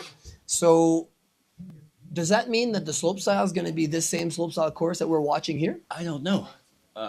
If it is, then it should be. Are you ready for that jump? Yes. I'll go. Me too. Totally ready. Yeah. I don't have that many tricks, but a few of them I can still make. Yeah. Oh yeah. And then the pipe. So what's your pipe run going to be like? I don't know yet. I was riding the whole day today, pipe. Oh, how's the pipe? It's very fast, and it's way different than it was in my days. Yeah, like 22 feet now. Yeah, it's huge. So now it's more like taking big air after big air, and I don't know if I'm gonna flip or spin that much. Maybe one flip, maybe one spin, maybe one hand plant in between. But that's Hand plant. That's a tough one. Which hand plant? Andract. Okay, so that's the backwards one in the backhand, right? On the backside wall. Yes. Yeah. Or make it alley-oop on the front side wall. It's even easier like that. Yeah, it is a little bit. Yeah. Yeah. But it's And if you were to flip, what flip are you going to do? crippler. So crippler's on the backside wall, right? my front side. On the toe edge. I could do a crippler or a haken, but a haken wall is too icy. So I still have to watch my health, and probably the crippler will do it. Yeah. Crippler and a 5 and the front side 5, and that's it for me. I don't have to prove anything anymore. I'm 45. So No, 50. 45. No, I'm 54. I'm 45. I'm 54. 54. At one age, sometimes the dyslexia a little bit kicks in. No, just call me 45. Yeah. That sounds good. Yeah, get the young ones in. So, Mark, thank you very much. Yeah. I'll make place for the young ones. Big place for the new young stars. ones. Sounds good. Yeah. Okay. You got that thing. You got to give it to him. Yeah.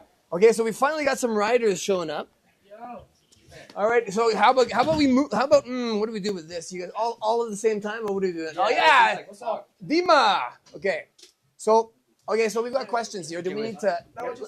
Let's bring this up. Let's bring this up a little bit. That might help. Okay, wait, I will just sit here. Oh, I'll just sit here. yeah. One sitting, one above. Okay. Do we have everybody on here? Wait, how to? Okay. Oh, so Dima's in the back though. So here we go. Oh, how many mics do we have? Oh, that's you. Okay. Okay. So, hey, Dima, you're doing good. Yeah, I mean, I'm all good. points wise, Yeah. I must say I'm proud of you for the claim after the double cork 12 to knuckle. Yeah. Yeah, I'm very proud of the height of the 12 of the like. At first I'm like, oh, he's okay, and then it continued to a yeah, and I was very happy about that. So what's your take on the reasoning behind that? Because I really liked it, and so did Jaco. Yeah, I thought that the point of the competition is to go like as slow as you can and to the table. That's why I was And happy. the biggest trick and the slowest that you can, and you got it. Yeah, I got it. You like That was my point. Let's go. Yeah. Okay. Intended. Yeah. And you're still. What I'm surprised with is Brody, who's actually qualified first, who is a Grom. That's sick. That's pretty awesome. Yeah, he's pretty sick. Get him in here. Yeah, we should get him in here. Okay. So okay, Should you get him? yeah, go get him if you can. And We'll take over the live stream. and so okay, so what's your name? Damien. Oh, you can actually hold on to Oh, that. yeah. I don't need to hold What's on up, to guys? it. I don't need to talk Wait, into it. how loud should I speak? Like, how far away should I speak? Actually, you can pretty much be pop. normal talking because mine's down here. so you like, just, kinda just like just that like is that. normal. Yeah. Are you looking good? Are you satisfied? Yeah. Okay. Like with this. Yeah. Yeah, like, yeah, it was pretty, like, I thought today is gonna be really bad day at the beginning, and Well- then, bad day at the beginning, and then I saw the weather and I was so stoked. So stoked, but then Yeah. the bad came later. Yeah, and then the bad came later. But I had my run still when it was good weather. I still didn't land it because I still gotta improve my. So you've got another frontside run coming. rodeos. Yeah, so gotta improve. Oh, you're the one who did the double frontside rodeo court. Yeah. Yeah, that was amazing.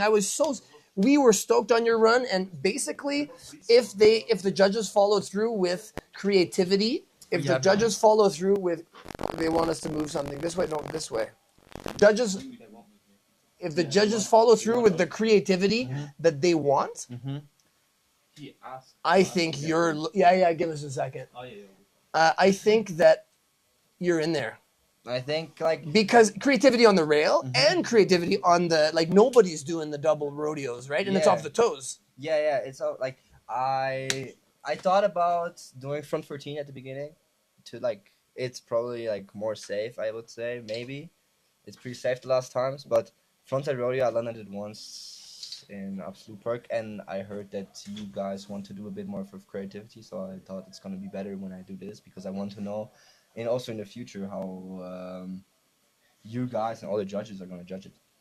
Unfortunately, our stoke doesn't really represent I know, what the but like judges the will do. judges. But if I was over there, they would hear me, and then that might affect them. But they're in a different container, so they don't really hear what we're going on out I just here. want to know how the judges feel about those tricks. Also in those, like, not World Cup competitions. I want to know how it feels like, how they feel about it. Also in the rookie tour. Or You should go talk to him. You should go talk to him, because to me that's a really good question. And to me, it's obvious that if you would have landed your run, you'd be basically in the top 3. To me, that was clear to me, but my experience. All right, so Brody. Yeah. How old are you? Wait a minute. Let's pass. Here's yours. Here's yours, Brody. Okay. Hey, switch spots. Let's, damn. come on, Brody, get in here. Okay. I think that'll be the way to do it. That'll probably move back. I see what you're saying. I need to go back so it sees you. Okay, so the big question now is you don't look like a Grom. Nah, everyone says that. How old are you? 15. 15, and look at those beautiful beautiful yellow locks. Yeah. So you're killing it. Yeah. Were you expecting this? A little bit. Not really. Yeah. So you're generally on fire and generally better than the older boys as well. I don't know. Nice. Yeah. Okay, so what's next? Are you expecting anything else in the? Because I mean, I've been hearing some people talk about, oh yeah, I might go for the 16, or I might, are you seeing how it goes? Are you going to ride it? Because so right now, the main question for all you guys, I guess, is right now you've got a potential situation where are we going to get a finals? Yeah. So are you going to try to up what you had, or are you taking a victory lap? Oh, wait a minute. First thing is, you guys, both you and Dima, just basically were told to go ahead in conditions that there's no way you could actually make it. So Yeah. I assume you're both going to get another run. Are you going to? Yeah, you too. Yeah, exactly. That all three of you, exactly.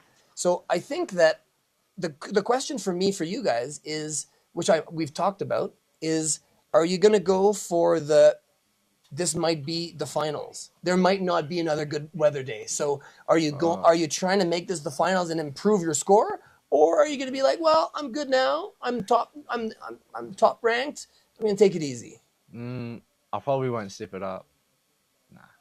But if there is another finals day, then I will. Then you'll consider stepping it up. Yeah. So are you still going to take a victory lap, or are you going to do the same thing and try to just get a couple more points? Yeah, I'll just do the same thing. Yeah. Yeah. All right, so 15 years old, lots of wisdom, pretty awesome. Thanks for all the feedback. Anything do you want to say hi to your mom? Hi guys. Yeah. So if I step up, I think it focuses on me. If I step back, I think that maybe it focuses on you. Yeah. How's riding with your buddies? How is this competition for you? It's good. Really fun. Yeah. But other than that, can you say how could it be better besides the weather? I don't know really. Yeah. It's quite good. So far, so good. Yeah. So where are you from? New Zealand. New Zealand. And one of the things that Jaakko was saying, because we were kind of two of us kind of hosting, calling the tricks and everything. He's like, "What are they putting in the water down there?" Yeah. So so then do you ride? Do you know Tom Wilmot at all? Yeah. Do you ride with him because he's SSNZ or Nah. no? So have you? Okay, my next question is, what's your take on airbags and how much do you use the one in Cardi's? I don't really use the one in Kajona much. I think it was closed or something. I don't know. But I go like Japan and Aussie for airbag. Okay. Yeah. And which is the one that you prefer? Which airbag training places do you like the best? My favorite is Japan. Okay. Yeah. Which one? Saitama. Okay, so at King's. Yeah, I think so. I'm not sure really. Yeah. And how do you think that the airbags have helped you or do help you with progressing yourself in the sport for that matter because of what we've seen today? I reckon it's helped me quite a bit. Yeah. Yeah. To get these tricks. Yeah. Yeah. Well, awesome. I've actually installed the airbag in Cardronas, or we sold it to them. Oh, it was, yeah. So I run Progression Airbags. That's my airbag company. Yeah. So I'm happy to be able to be involved in snowboarding and to promote progression and to see that it actually, is fruitful and makes a difference. Yeah. So thanks a lot for that. Yeah. All good. So who do you want to pass your mic along to? Who wants to go? Go. Yeah, you decide. We'll get it here. Lenny on board. Get Lenny on board. Yeah. Show them how it's done. And okay, thanks a lot. Thanks for your time. You're the man. Thanks, Brody. Yeah, looking forward to seeing more action. No, oh, I didn't know there was a magnet. Oh shit, somewhere under you. I see it. All good, people. All good. It's all under control. What's I saying? Oh yeah, what are they telling you to say now? I didn't understand it. Okay, good. Don't ignore them. Okay. So you were. Wait a minute. I know who you are. Then you were the last one. You were Linux. Yeah, I was the last one Koenig, dropping. the king. So you've been here in the past. I remember you in the past because I I've been remember here for a couple of years. claiming the Koenig, the king, and what are you going to do? So you had that backside three. Yeah. You were not going for backside three, were No, you? I wanted to do back 10, but I also failed on the rail because I went early off because I had no speed. And then it was like, well, what am I going to do now? And on the... You weren't so bad on the rail. It was okay. It wasn't as good as you could. But I did front one off instead of front three off. Yeah. And I had no speed, so I didn't want to go for the 10 because... I'm surprised you even hit it, but you never know. Yeah.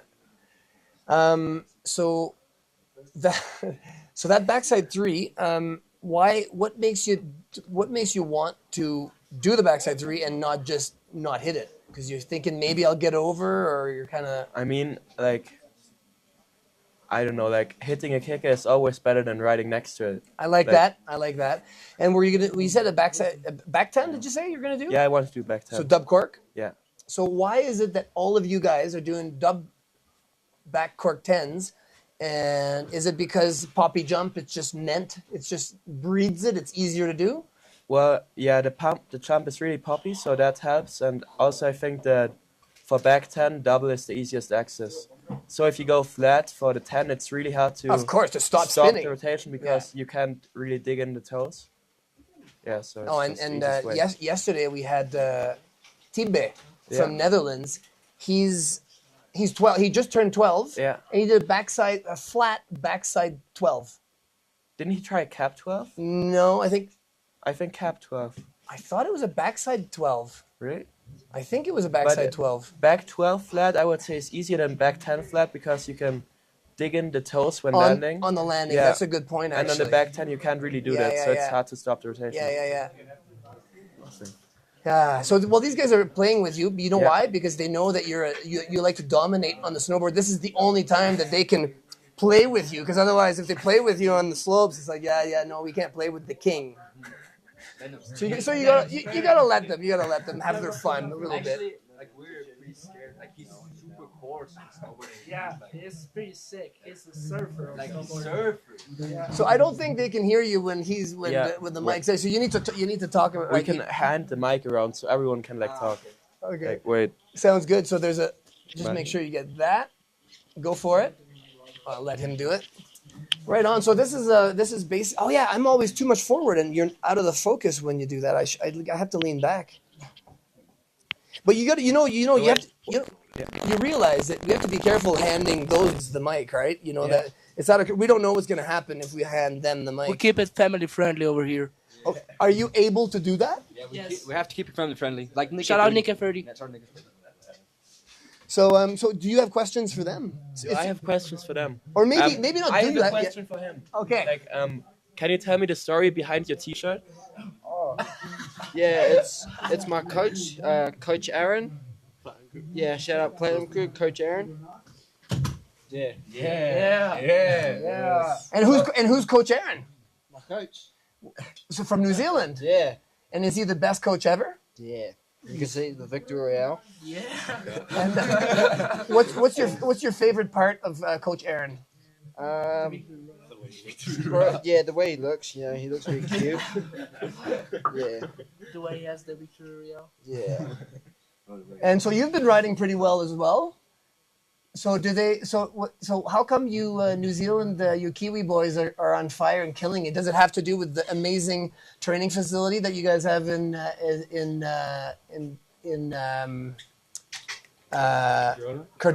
not Cardrona. You guys have a good training facility with trampoline and everything in Wanaka. Oh yeah. Do you train there a lot? Yeah, mostly. Yeah. Like when Mostly. we're in New Zealand. Yeah. Yeah. But how often are you in New Zealand? Like half the year. Okay. Yeah.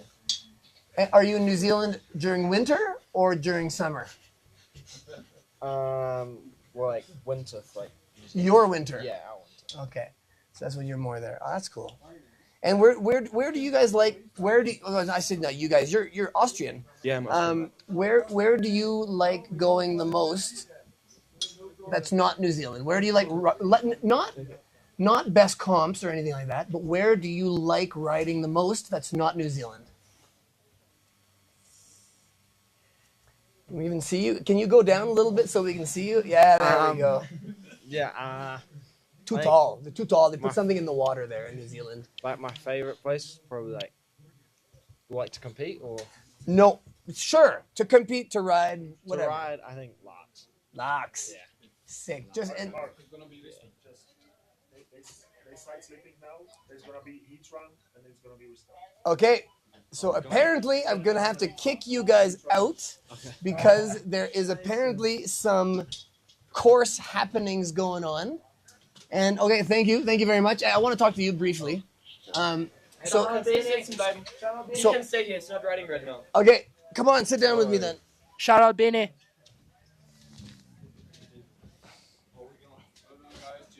All right, so bye.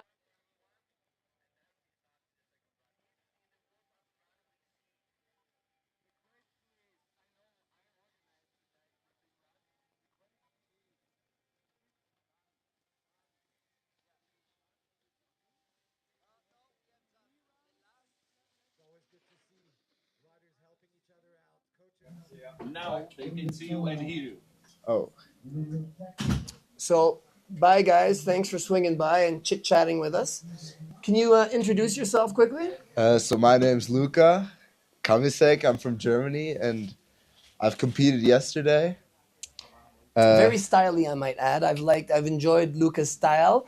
I also remember the front roll. Oh, I really like the front roll, to be honest. Did you ever double? in the airbag, yes. Double front roll? Uh-huh.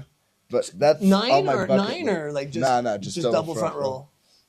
That's definitely on my bucket list. What about the double roll to like back 180 or Also a possibility. or front 180 for that It's matter? probably easier, Yeah.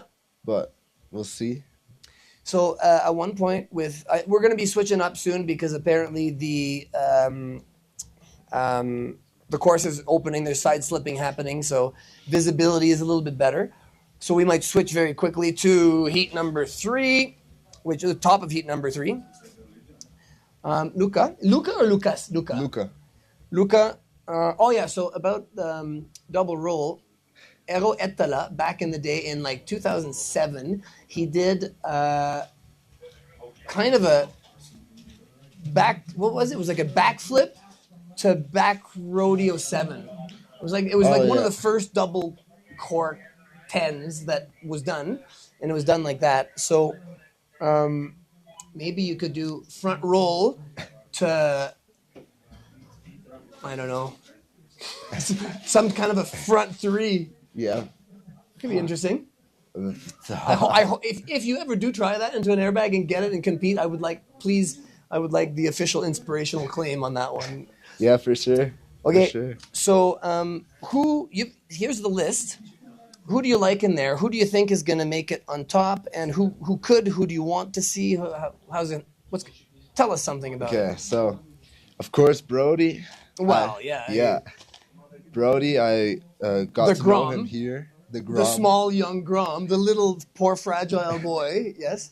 I got to know him here, and like he is so chill. He is also a funny person to be with, and his back 3 onto the table was so sick. Yeah. I hope you're watching, Brody. Yeah. Otherwise, of course, there's a lot of really good names, especially like Gustav and Rico. They're so young, the little rippers, but so talented. Super stylish too. Yeah, for sure.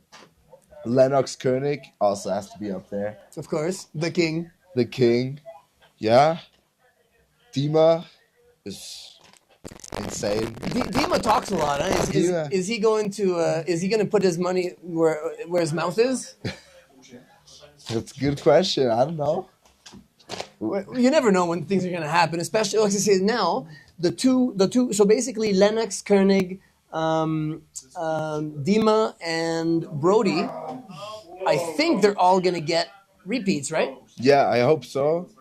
Because it started snowing a lot before Lenny dropped. And we could tell, like, Lenny was like, backside 3, no, there's no way that's what he was going for. So I assume that's what they're going to say. But now, all the snow, it's clearing up, but all the snow is still on the ground. Yeah. So is a side slip going to be enough?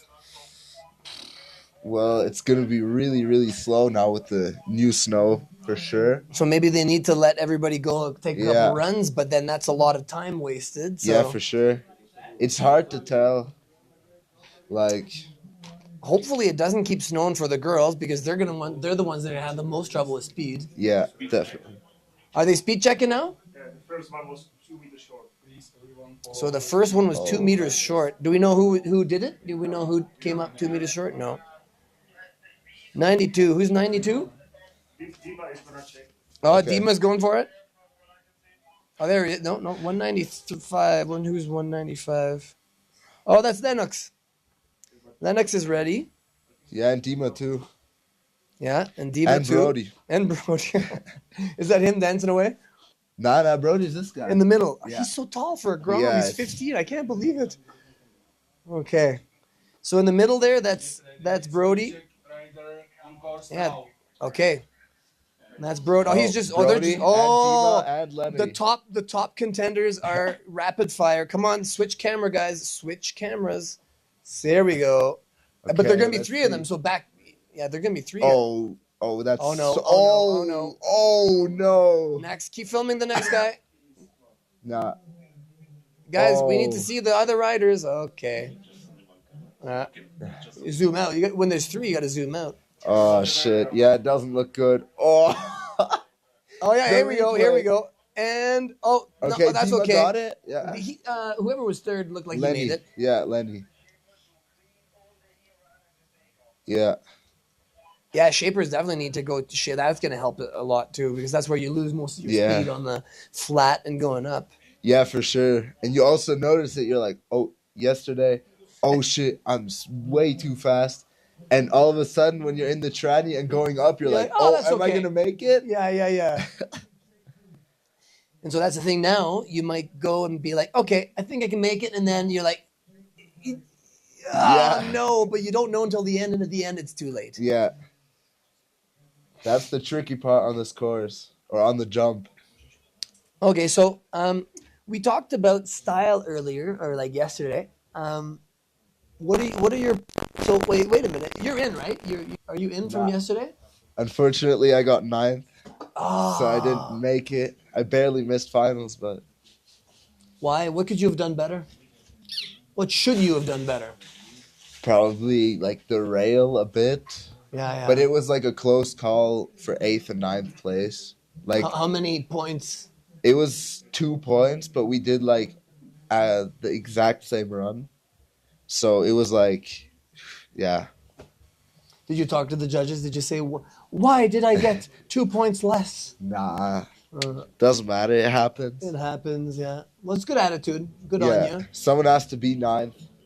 Well, I think that you had some of the best style that I've seen yesterday, so I'm a little bit disappointed, I must say. I would have liked the step, especially if we would have made it to the finals. I would have liked to see you ripping and riding it. Yeah, for sure. That would have been fun, but Hey, switch it up, guys. There's either an empty screen or the two guys that are talking to you. Much more interesting over here, right? for sure. Yeah. So, okay, what prediction? Do you know like everybody? Do you know everybody in the comp? Do you? Oof, I know a lot of people, but like most. Yeah, but there's a lot of guys like the Chinese and the Japanese. Yeah. They're not part of the scene or anything. So, have you been paying attention? Have you seen like the Heat 2 and? Not really. I came up later today, so like after first run of Heat 2, but.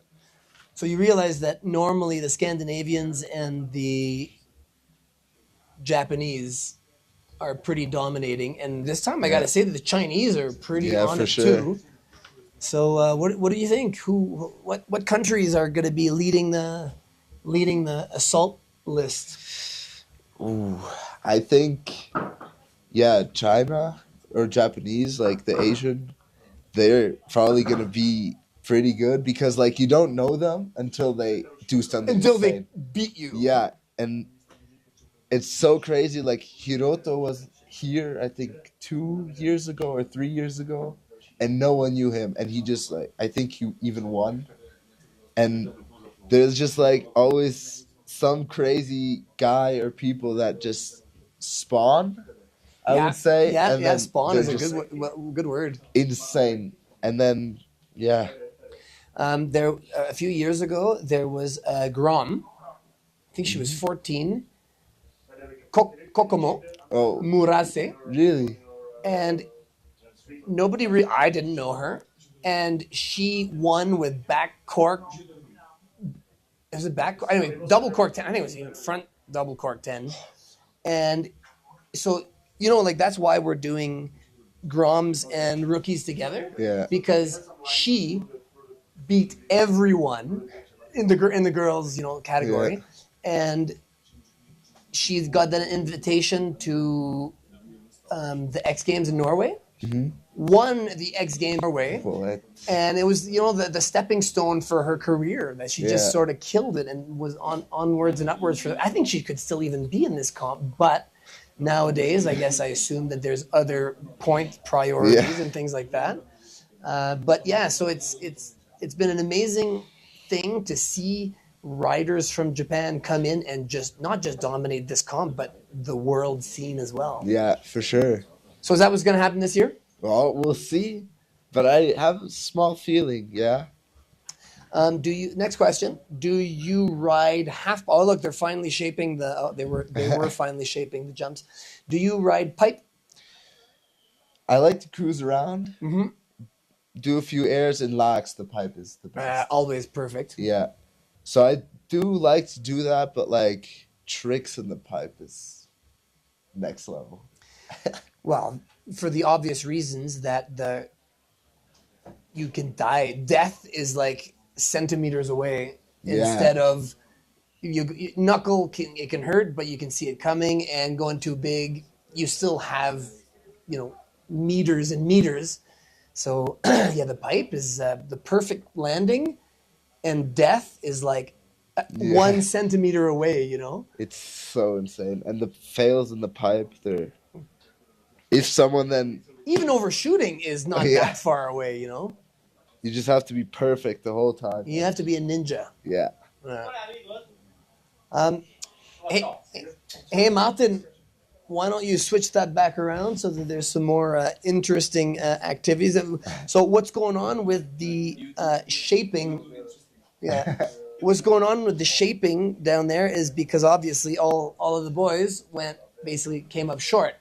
And they all did a speed check all together. So the top 3 that just basically get a rerun. So Lennox Koenig, Brody, and what's Brody's last name? Bramford. And Dima, do you say Luchkin or do you say Lushkin? Hard to I say. say Luchkin, but I don't know if it's pronounced right. So they're basically some of the top riders, and they just had a speed check from the top and mostly knuckled it. So they're basically scraping all the snow, getting it out of the way, because that's the part that slows you down the most. And we're now talking about half pipe, and I'm like you, so I completely understand you, but I have to say that the overall riders that dominate in pipe and big air or slopestyle as well, I feel that they developed better riding abilities. Yeah, for sure. The pipe is also really hard to learn, and like you learn everything you need to drive flat. Like you need the speed, so you have to learn how to push. You need to learn how to just keep all of the speed and momentum. And there. riders that are good in the pipe are usually really good in bank slaloms. Yeah, sure. They just know it's the line. Yeah. You got to pick the line. I'm like, I go for it, but if I go for it in the pipe, it doesn't give me the results when I go for it on a jump. Yeah. So it's hard for to be sure. as motivated for the pipe. Yeah, that's for sure. But a lot of the Swiss people like to do pipe and slopestyle. Do you think they're forced to, or just recommended to, or they just? I think they like Misha, for example. He loves to do both. But I think at some point it's gonna get too hard for the If half you be pipe the best at both. Yeah. Yeah. But back in the day, during my riding time, we had like Antti Auti, who's really good at everything as well. And so I really looked up to the riders that could do. Because Kella was one as well, but this is all probably before your time. Do you know Markus Keller? Does that ring a bell? No. Markus Keller. Wow. How the world has changed. The world of snowboarding has changed. So okay, who's your legend then? Who's your that you'd like to who do you look up to in snowboarding that's established a space and that you admire and would like to be like, ride like, whatever? Well, Marcus Cleveland. Yeah, of course. He has everything. He can butter tricks, perfect jumps. He can do everything. He's just like all around the best, in my opinion. Isn't he getting old now? Yeah. Yeah. Says the 45-year-old. How old is he? Oh, that's a good question. Yeah. I would say 25. Oh, geez, that's not old. Okay. How old are you? I'm 17 now. 17. So that means that's it? Nah, I still you got one more year? Yeah, I'm 08. I turned 17 in February. Okay, and so how does it work? You have to be... So 18-year-olds can be in it, but it has to be if you're turning 18 on the year that the event is on? Is that how it works? That's how I understood it, that because I'm 08, but I have my birthday early in the year, that I have still the that rookie... year. Yeah, that year. Or that season, where then I'm 18 at the end, where I can still ride the rookie stuff. Well, I hope so, and I would like to see some double rolls. I'd like to see a double roll next year. Okay. And if possible, I would really like to see a double. You say, but you know what? You're probably right, because you're blind landing front flip, right? Yeah. So it probably would be easier, but it would probably score more points. So make it easier, score more points, and do the double front roll to 180 out, late. Yeah. Late out. So people don't see it coming. And they're like, and that's the thing, when you get judges to go, oh, the points just kind of float up with the, oh. So that's what For I'd like sure. to see. That sounds good? You think we can make that happen? I think we could definitely make that happen. Okay, so now for sure. we just have to make sure that your theory of being in next year is Yeah, I actually hope happens. so. Yeah, me I too. really hope so. Yeah, World so- Rookie Tour is always so fun. How long have you been doing it for? Oh, I think 4th year. So since you're 14-ish or 13. Yeah, 13. Yeah, I think. Yeah, 4th or 5th year. And maybe. why not earlier? Did you not compete earlier? Nah, good question. I don't know. It just started when I was younger. I did like the smaller contests, with like locals, and just not like big like stuff like this because here it's international. Everyone's here. But the local World Rookie Tour isn't as international. It's the finals that are international. Yeah, right? yeah, the finals, yeah, for sure. So weren't there, and maybe there just weren't any World Rookie Tours around you? Yeah, and I think that like the World Rookie Tours were just pretty like the level was too good for Where the you were at? young me. Yeah, Or at least that's what you believed. And a lot of times people just don't have the confidence in themselves, even though they've got the capacity. They're like, oh no, I'm not Yeah. there yet. But sometimes if you just came and were there, sometimes it Yeah. would help you be like, okay, I can do this. And maybe you don't win the first time, but and sometimes all it takes is believing in yourself. yeah. I mean, That's a not big always. point. Sometimes you really need to be really good, but it doesn't help at least. Yeah, right on. Okay, so they're still shaping. They're shaping the top, so it's going to be faster now. I hope so. Yeah, but so you know what? Everybody who's not riding should be side slipping. Yeah, that's a good point. Everybody should be side slipping right now. Should we call somebody with authority and tell them to send everybody down to side slip? Actually, you know what? You should go rally up right now and find everybody who's not riding, and you should go side slip and take a run and come back. Ooh. Honestly, everybody who's sitting and watching, you should take a run and side slip with everyone. What are you pointing at? The boys are there, ready to go again? Yeah, oh yeah, look at that, Jimmy, the man in beige, the starter, finally putting his muscles to use. Nice, well done, Jimmy. The world is proud of you. Everybody watching is seeing you make it happen, Jimmy. I don't know if it could have happened without you. Yeah, but I don't know if side slipping is the best decision. Side slipping just for the in run, right? For the Yeah. for the downslope.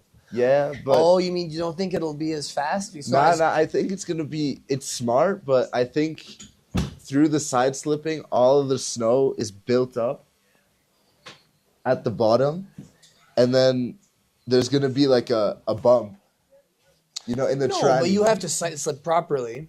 Yeah, but And for me, I think the issue is more it's more the you're just not getting speed the whole way through. Right now they're shaping until there, so maybe you have to side slip to the side to make sure you don't leave. Obviously, you got to side slip well though. yeah, Right. I think it's okay. I think you just side slip until you disappear onto the jump, which is now won't have anything. So you just smooth all the way. So yeah, so if you did that, you'd need to instruct them how to do it properly. yeah. And you'd think that everybody knows how, but people aren't always. People sometimes need to be. Yeah, so see there. We've got kind of you can't see back there, but there's like a blocked background to the screen. So if you see us looking here, that's the screen. We're looking at ourselves, and we can normally see the screen behind us, but it's all blocked off. So there's a little hole over here where we can kind of see. So how's it Yeah. looking? Is visibility not bad? Nah, visibility looks good. The sun came out too. It So it's just doesn't look like they're shaping anymore, but So yeah, and the boys are at the top. yeah. Well, they're still shaping up there. But this is gonna take long, I think, because if they want one or two more training runs, No, which I no, understand. I think it's not going to be a training run. I think these guys are basically going to say Lennox and Brody and Dima are going to just speed check it, and if they make it, then they're that is at least one. Yeah. Yeah, so at least one run for. They could let them go and then start with Rohan and just keep going with the list, and then when they come, they just slide in. Yeah. That would be the smart way of being the efficient way of doing it. For sure. But Lenny didn't even have his first. Well, he did have his first run, but he still has 2 runs to go. Yeah, because that first one wasn't fair. Yeah. He needs more. For sure. Okay, so what else can we talk about? Well, let's see. Do you want to? What can you say about Red Bull? They're pretty cool, pretty awesome. Oh, I could expose myself so hard, but Red Bull is just the best. I love it. Yeah, and I love that Red Bull is so present in everywhere.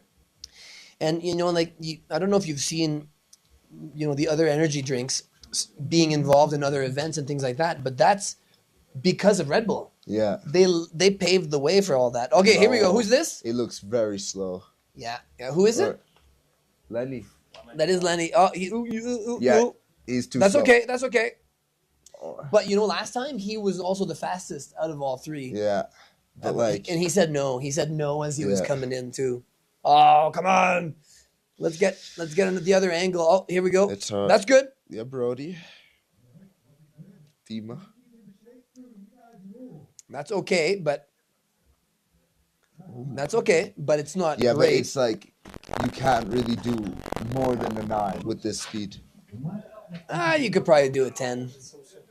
As long as you pop, because when you pop, you get a bit more air time. So yeah, but the problem with this jump is that the jump pops you up, but you don't go far. Yeah, you go high, but you need to go really fast so that you fly deep. Yeah, he's okay, but he did not pop. Yeah, if you pop more, you won't go as far. Yeah. He also didn't pop that much, but they're making it at least. Yeah, it's going to be interesting for sure. But because they're all packing it down, riding it, it is going to get slowly faster. Yeah. So yeah, right now, one of the main reasons why... Oh, yeah! Front rodeo 7. That switch or was that regular? Nah, he's regular. Front serve. Nice, bit of a front cork. Man, I'm one of I mainly spin off my toes. Really? Switch front side, always off my toes. Switch front side. And there's tricks that I did back in the day that nobody else was doing. So, I feel that the switch front side is the way to do it. And for me, at least, it's my comfy. If I were to hit this, when I'm going to hit this first, I'll probably do a cab 5 off the toes. Yeah. Okay. Yeah. But that's just me, right? And I always get more pop and can handle the pop a little bit more. Good old Matt from France there. Such a cool dude. Love him. He's a cool dude, and friendly too, Servus. Yeah.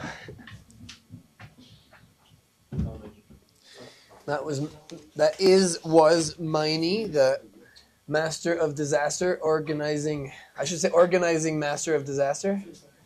Nice.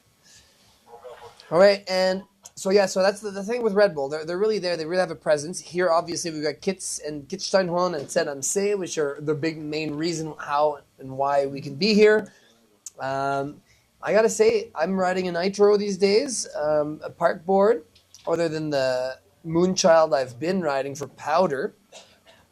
The Nitro's been around, man. My Nitro's been around since the 90s.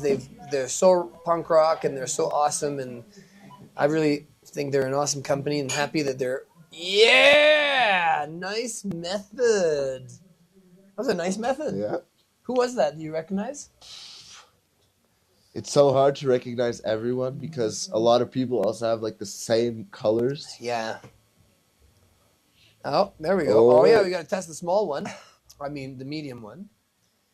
And you got TSG, who are big contributors, who have sporting the protection gear, helmets, but also doing goggles these days. Oh, here we go. That was good speed. Blue Tomato. Blue Tomato puts on cool events too. I think cool shoots, and they do cool things for freestyle sports, not just snowboarding. They do skateboarding and they support a lot. So if you want to buy something or give presents, gift certificates, that would be something everybody would like. And who's doing this? Who's providing the media? Well, we've got Fuel TV, Quattro Media, and of course boardriding.com, which is doing the live feed that we can all see right now. There's no wind, so it's looking like it's going to pick up quite soon. Surf to Live is basically a surf camp or surf holiday that is giving away prizes to the winners, and that means that anybody else could contact them to get on with surf trips. Sticker Mule, if you want to make your own custom stickers and take over the world, that'd be a way to do it. And of course, this whole event presented by the Austrian Snowboarding Association that started in 89. That's right, 1989. And they used to be called snow surfers. Something like snow surfers, Rhein something. Snurfers. It's not even surfers. It's snow snurfers. Snow snurfers. Yeah, snow snurfer. That's snurfer. Because snurf is basically the snow and the surf, so that's kind of redundant, to be honest. Thanks for the course and education, Miney. All right, so that's, there we go. No, nobody's there. Oh, did everybody take a lap or what? Yeah, I think everyone got one training run. Oh, and they're coming back. Or to see if it actually works, but he's starting from the top. With speed, just to not even get the rails, just to get the jump. Hey, get better cameras. We're missing the... Oh, the filmers aren't there. That's it? There's nothing else showing us the in-run? There we go. Oh, look. no, and still didn't do it. That's crazy. But at least they're packing it in, and you know what? At this point, they might be nervous, but you can come up. It wouldn't be that bad to come up short on the medium one. Wouldn't say it wouldn't hurt. It wouldn't hurt, but less impactful. But oh yeah, that's a bit of a shocker, huh? To all of a sudden have, and everything was going so well, and the sun out, and then all of a sudden. But I was thinking about it in the morning, like the weather forecast was so bad. Yeah, it was worse than yesterday. It was way better than we expected, than yesterday even. That's what happens in the mountains. Weather changes so frequently. Looks like wind is coming a little bit too. Yeah, a bit. Which means that the clouds can move out of the way, but means it's also slower because it's coming from the front. Because the flags are going it's a bit. You can see the wind tunnel, the wind sock right there. It looks like it's slightly up, but across is not. That's not bad. Across is okay. But it still kind of slows you down, doesn't it? Oh well, we can only hope that the event is going to continue and that we're going to be able to get the girls. Yeah, the girls are canceled though today. Oh, they're already canceled? Yeah. It's official? Official. That's what I heard from the speaker. Oh, from Chris? Yeah, he said girls are canceled. It's already 2 o'clock. Ooh. So, Jimmy, we need half an hour to be done with men heat 3, run 2. So we're going to wait and see if it's a good weather window, and in case, we'll have a warm-up run. Well, okay, I guess that might have been the warm-up run. Unfortunately, due to bad weather, competition is on hold. The women qualification is canceled for today. Okay, yeah. Qualies for women is canceled. That was read from the group chat. So if anybody's wondering, there's a group chat for all the... You guys aren't on it, right? It's just the coaches? Nah, we can also be on it, but I'm not in. Oh, yeah, anybody can because you've got that QR code to scan. So everybody can be on there. It's media and things that are happening. So I think they're going to talk about the workshops. Please note the workshop program for this afternoon. Tattoo workshop with Nikki. Design your own tattoo from 4 to 6 p.m. at UFA, same location as coaches meeting. Industry talk with snowboard legends Max Plutzeneder from Austria, Marc-André Tart From Canada, yours truly speaking right now, and Steve Zadarsky, Nitro, representing Nitro. Dive into the history of snowboarding when they share their stories at 5 p.m. at Rider's office. So it looks like I have an appointment at 5 p.m.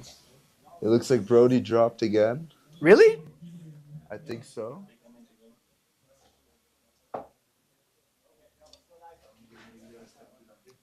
Was that him? No, that's not him. Nah.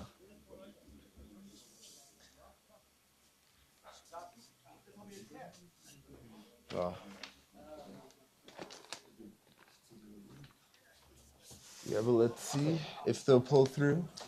I wouldn't be upset if we would have one, like everyone a rerun or like 2 on Friday. Yeah. But then there might not be enough time. Yeah, that's another. That's going to be a big day. They're going to be all the everybody basically has to do. Well, I think it would be possible. it might be possible. If the weather as long as stays perfect the whole time, we can Yeah. squeeze a lot in. Especially if they do double panel judging. Yeah, double up. And the double up is basically where instead of all the judges judge everyone, it's kind of teams of 2 so they can let the next one go. Hey, Yeah. change camera angles. We need to see what's Just happening. dropped in. One more speed check. Yeah, but we want to see the speed Dima check. jumping. There we go. Back 3. Oh, that was Oh, he big. has That was big. Good speed. Is that the medium jump or the big one? That's That's the big one. Perfect. With Mika on the knuckle.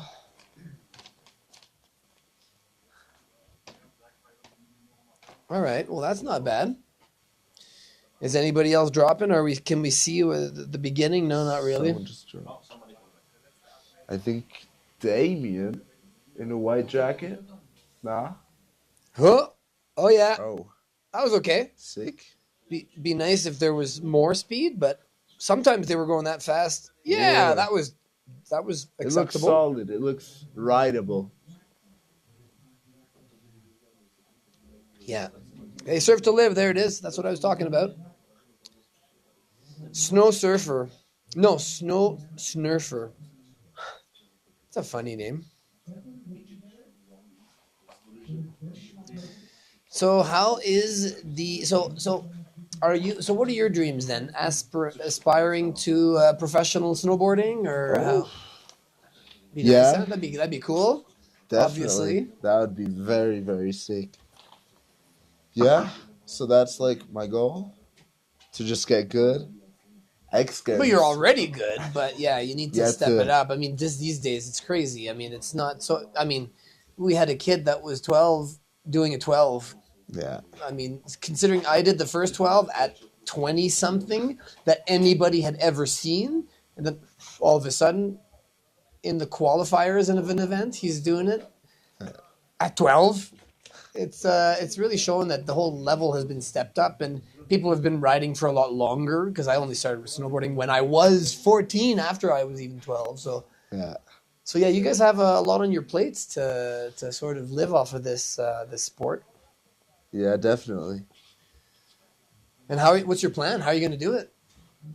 A lot of snowboarding. Yeah. I've been on the mountain. This season was insane. Every week we've been snowboarding. The whole season. We started in Stubai 2 weeks and then Absolute Park opened and that's like our home, our local. But do you go to school? Yeah. So like near Absolute Park, near Salzburg. It's a great place at Absolute Park. We have a boarding school. Ah, cool. Yeah. When you say boarding school, you don't mean boarding school like snowboarding. No. You I mean like you live there. We all live there, and not only snowboarders, also skiers and ski jumpers.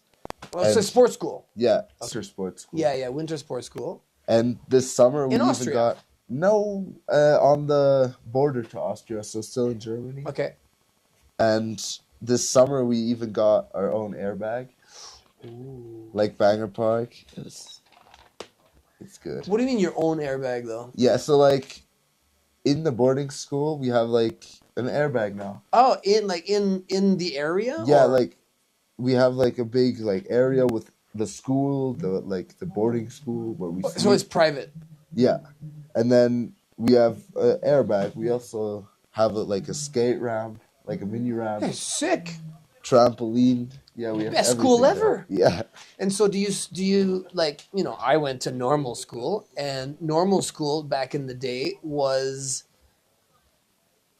9 to 3 or something like that, right? Yeah. So how much schooling do you do, and how much snowboarding do you do in a typical, let's start with typical day and then typical week, because it might not Okay. work per day, right? Yeah, per day is hard, but like if I have school normally with like no training, no nothing, I have to go from 8 to 3 Okay. normally. But we mostly have training, so we only go from 8 to 1, and then we have either airbag or Physical activity, fitness. fitness, everything. And over the week, it's hard to tell, or it's hard to say, but it varies between one day of school or no days of school to like the whole week of school. But like, it also comes down to the weather. So you normally have one or more days per week that you're actually just going riding? Yeah. The entire day? Yeah. Zero studies, zero schooling.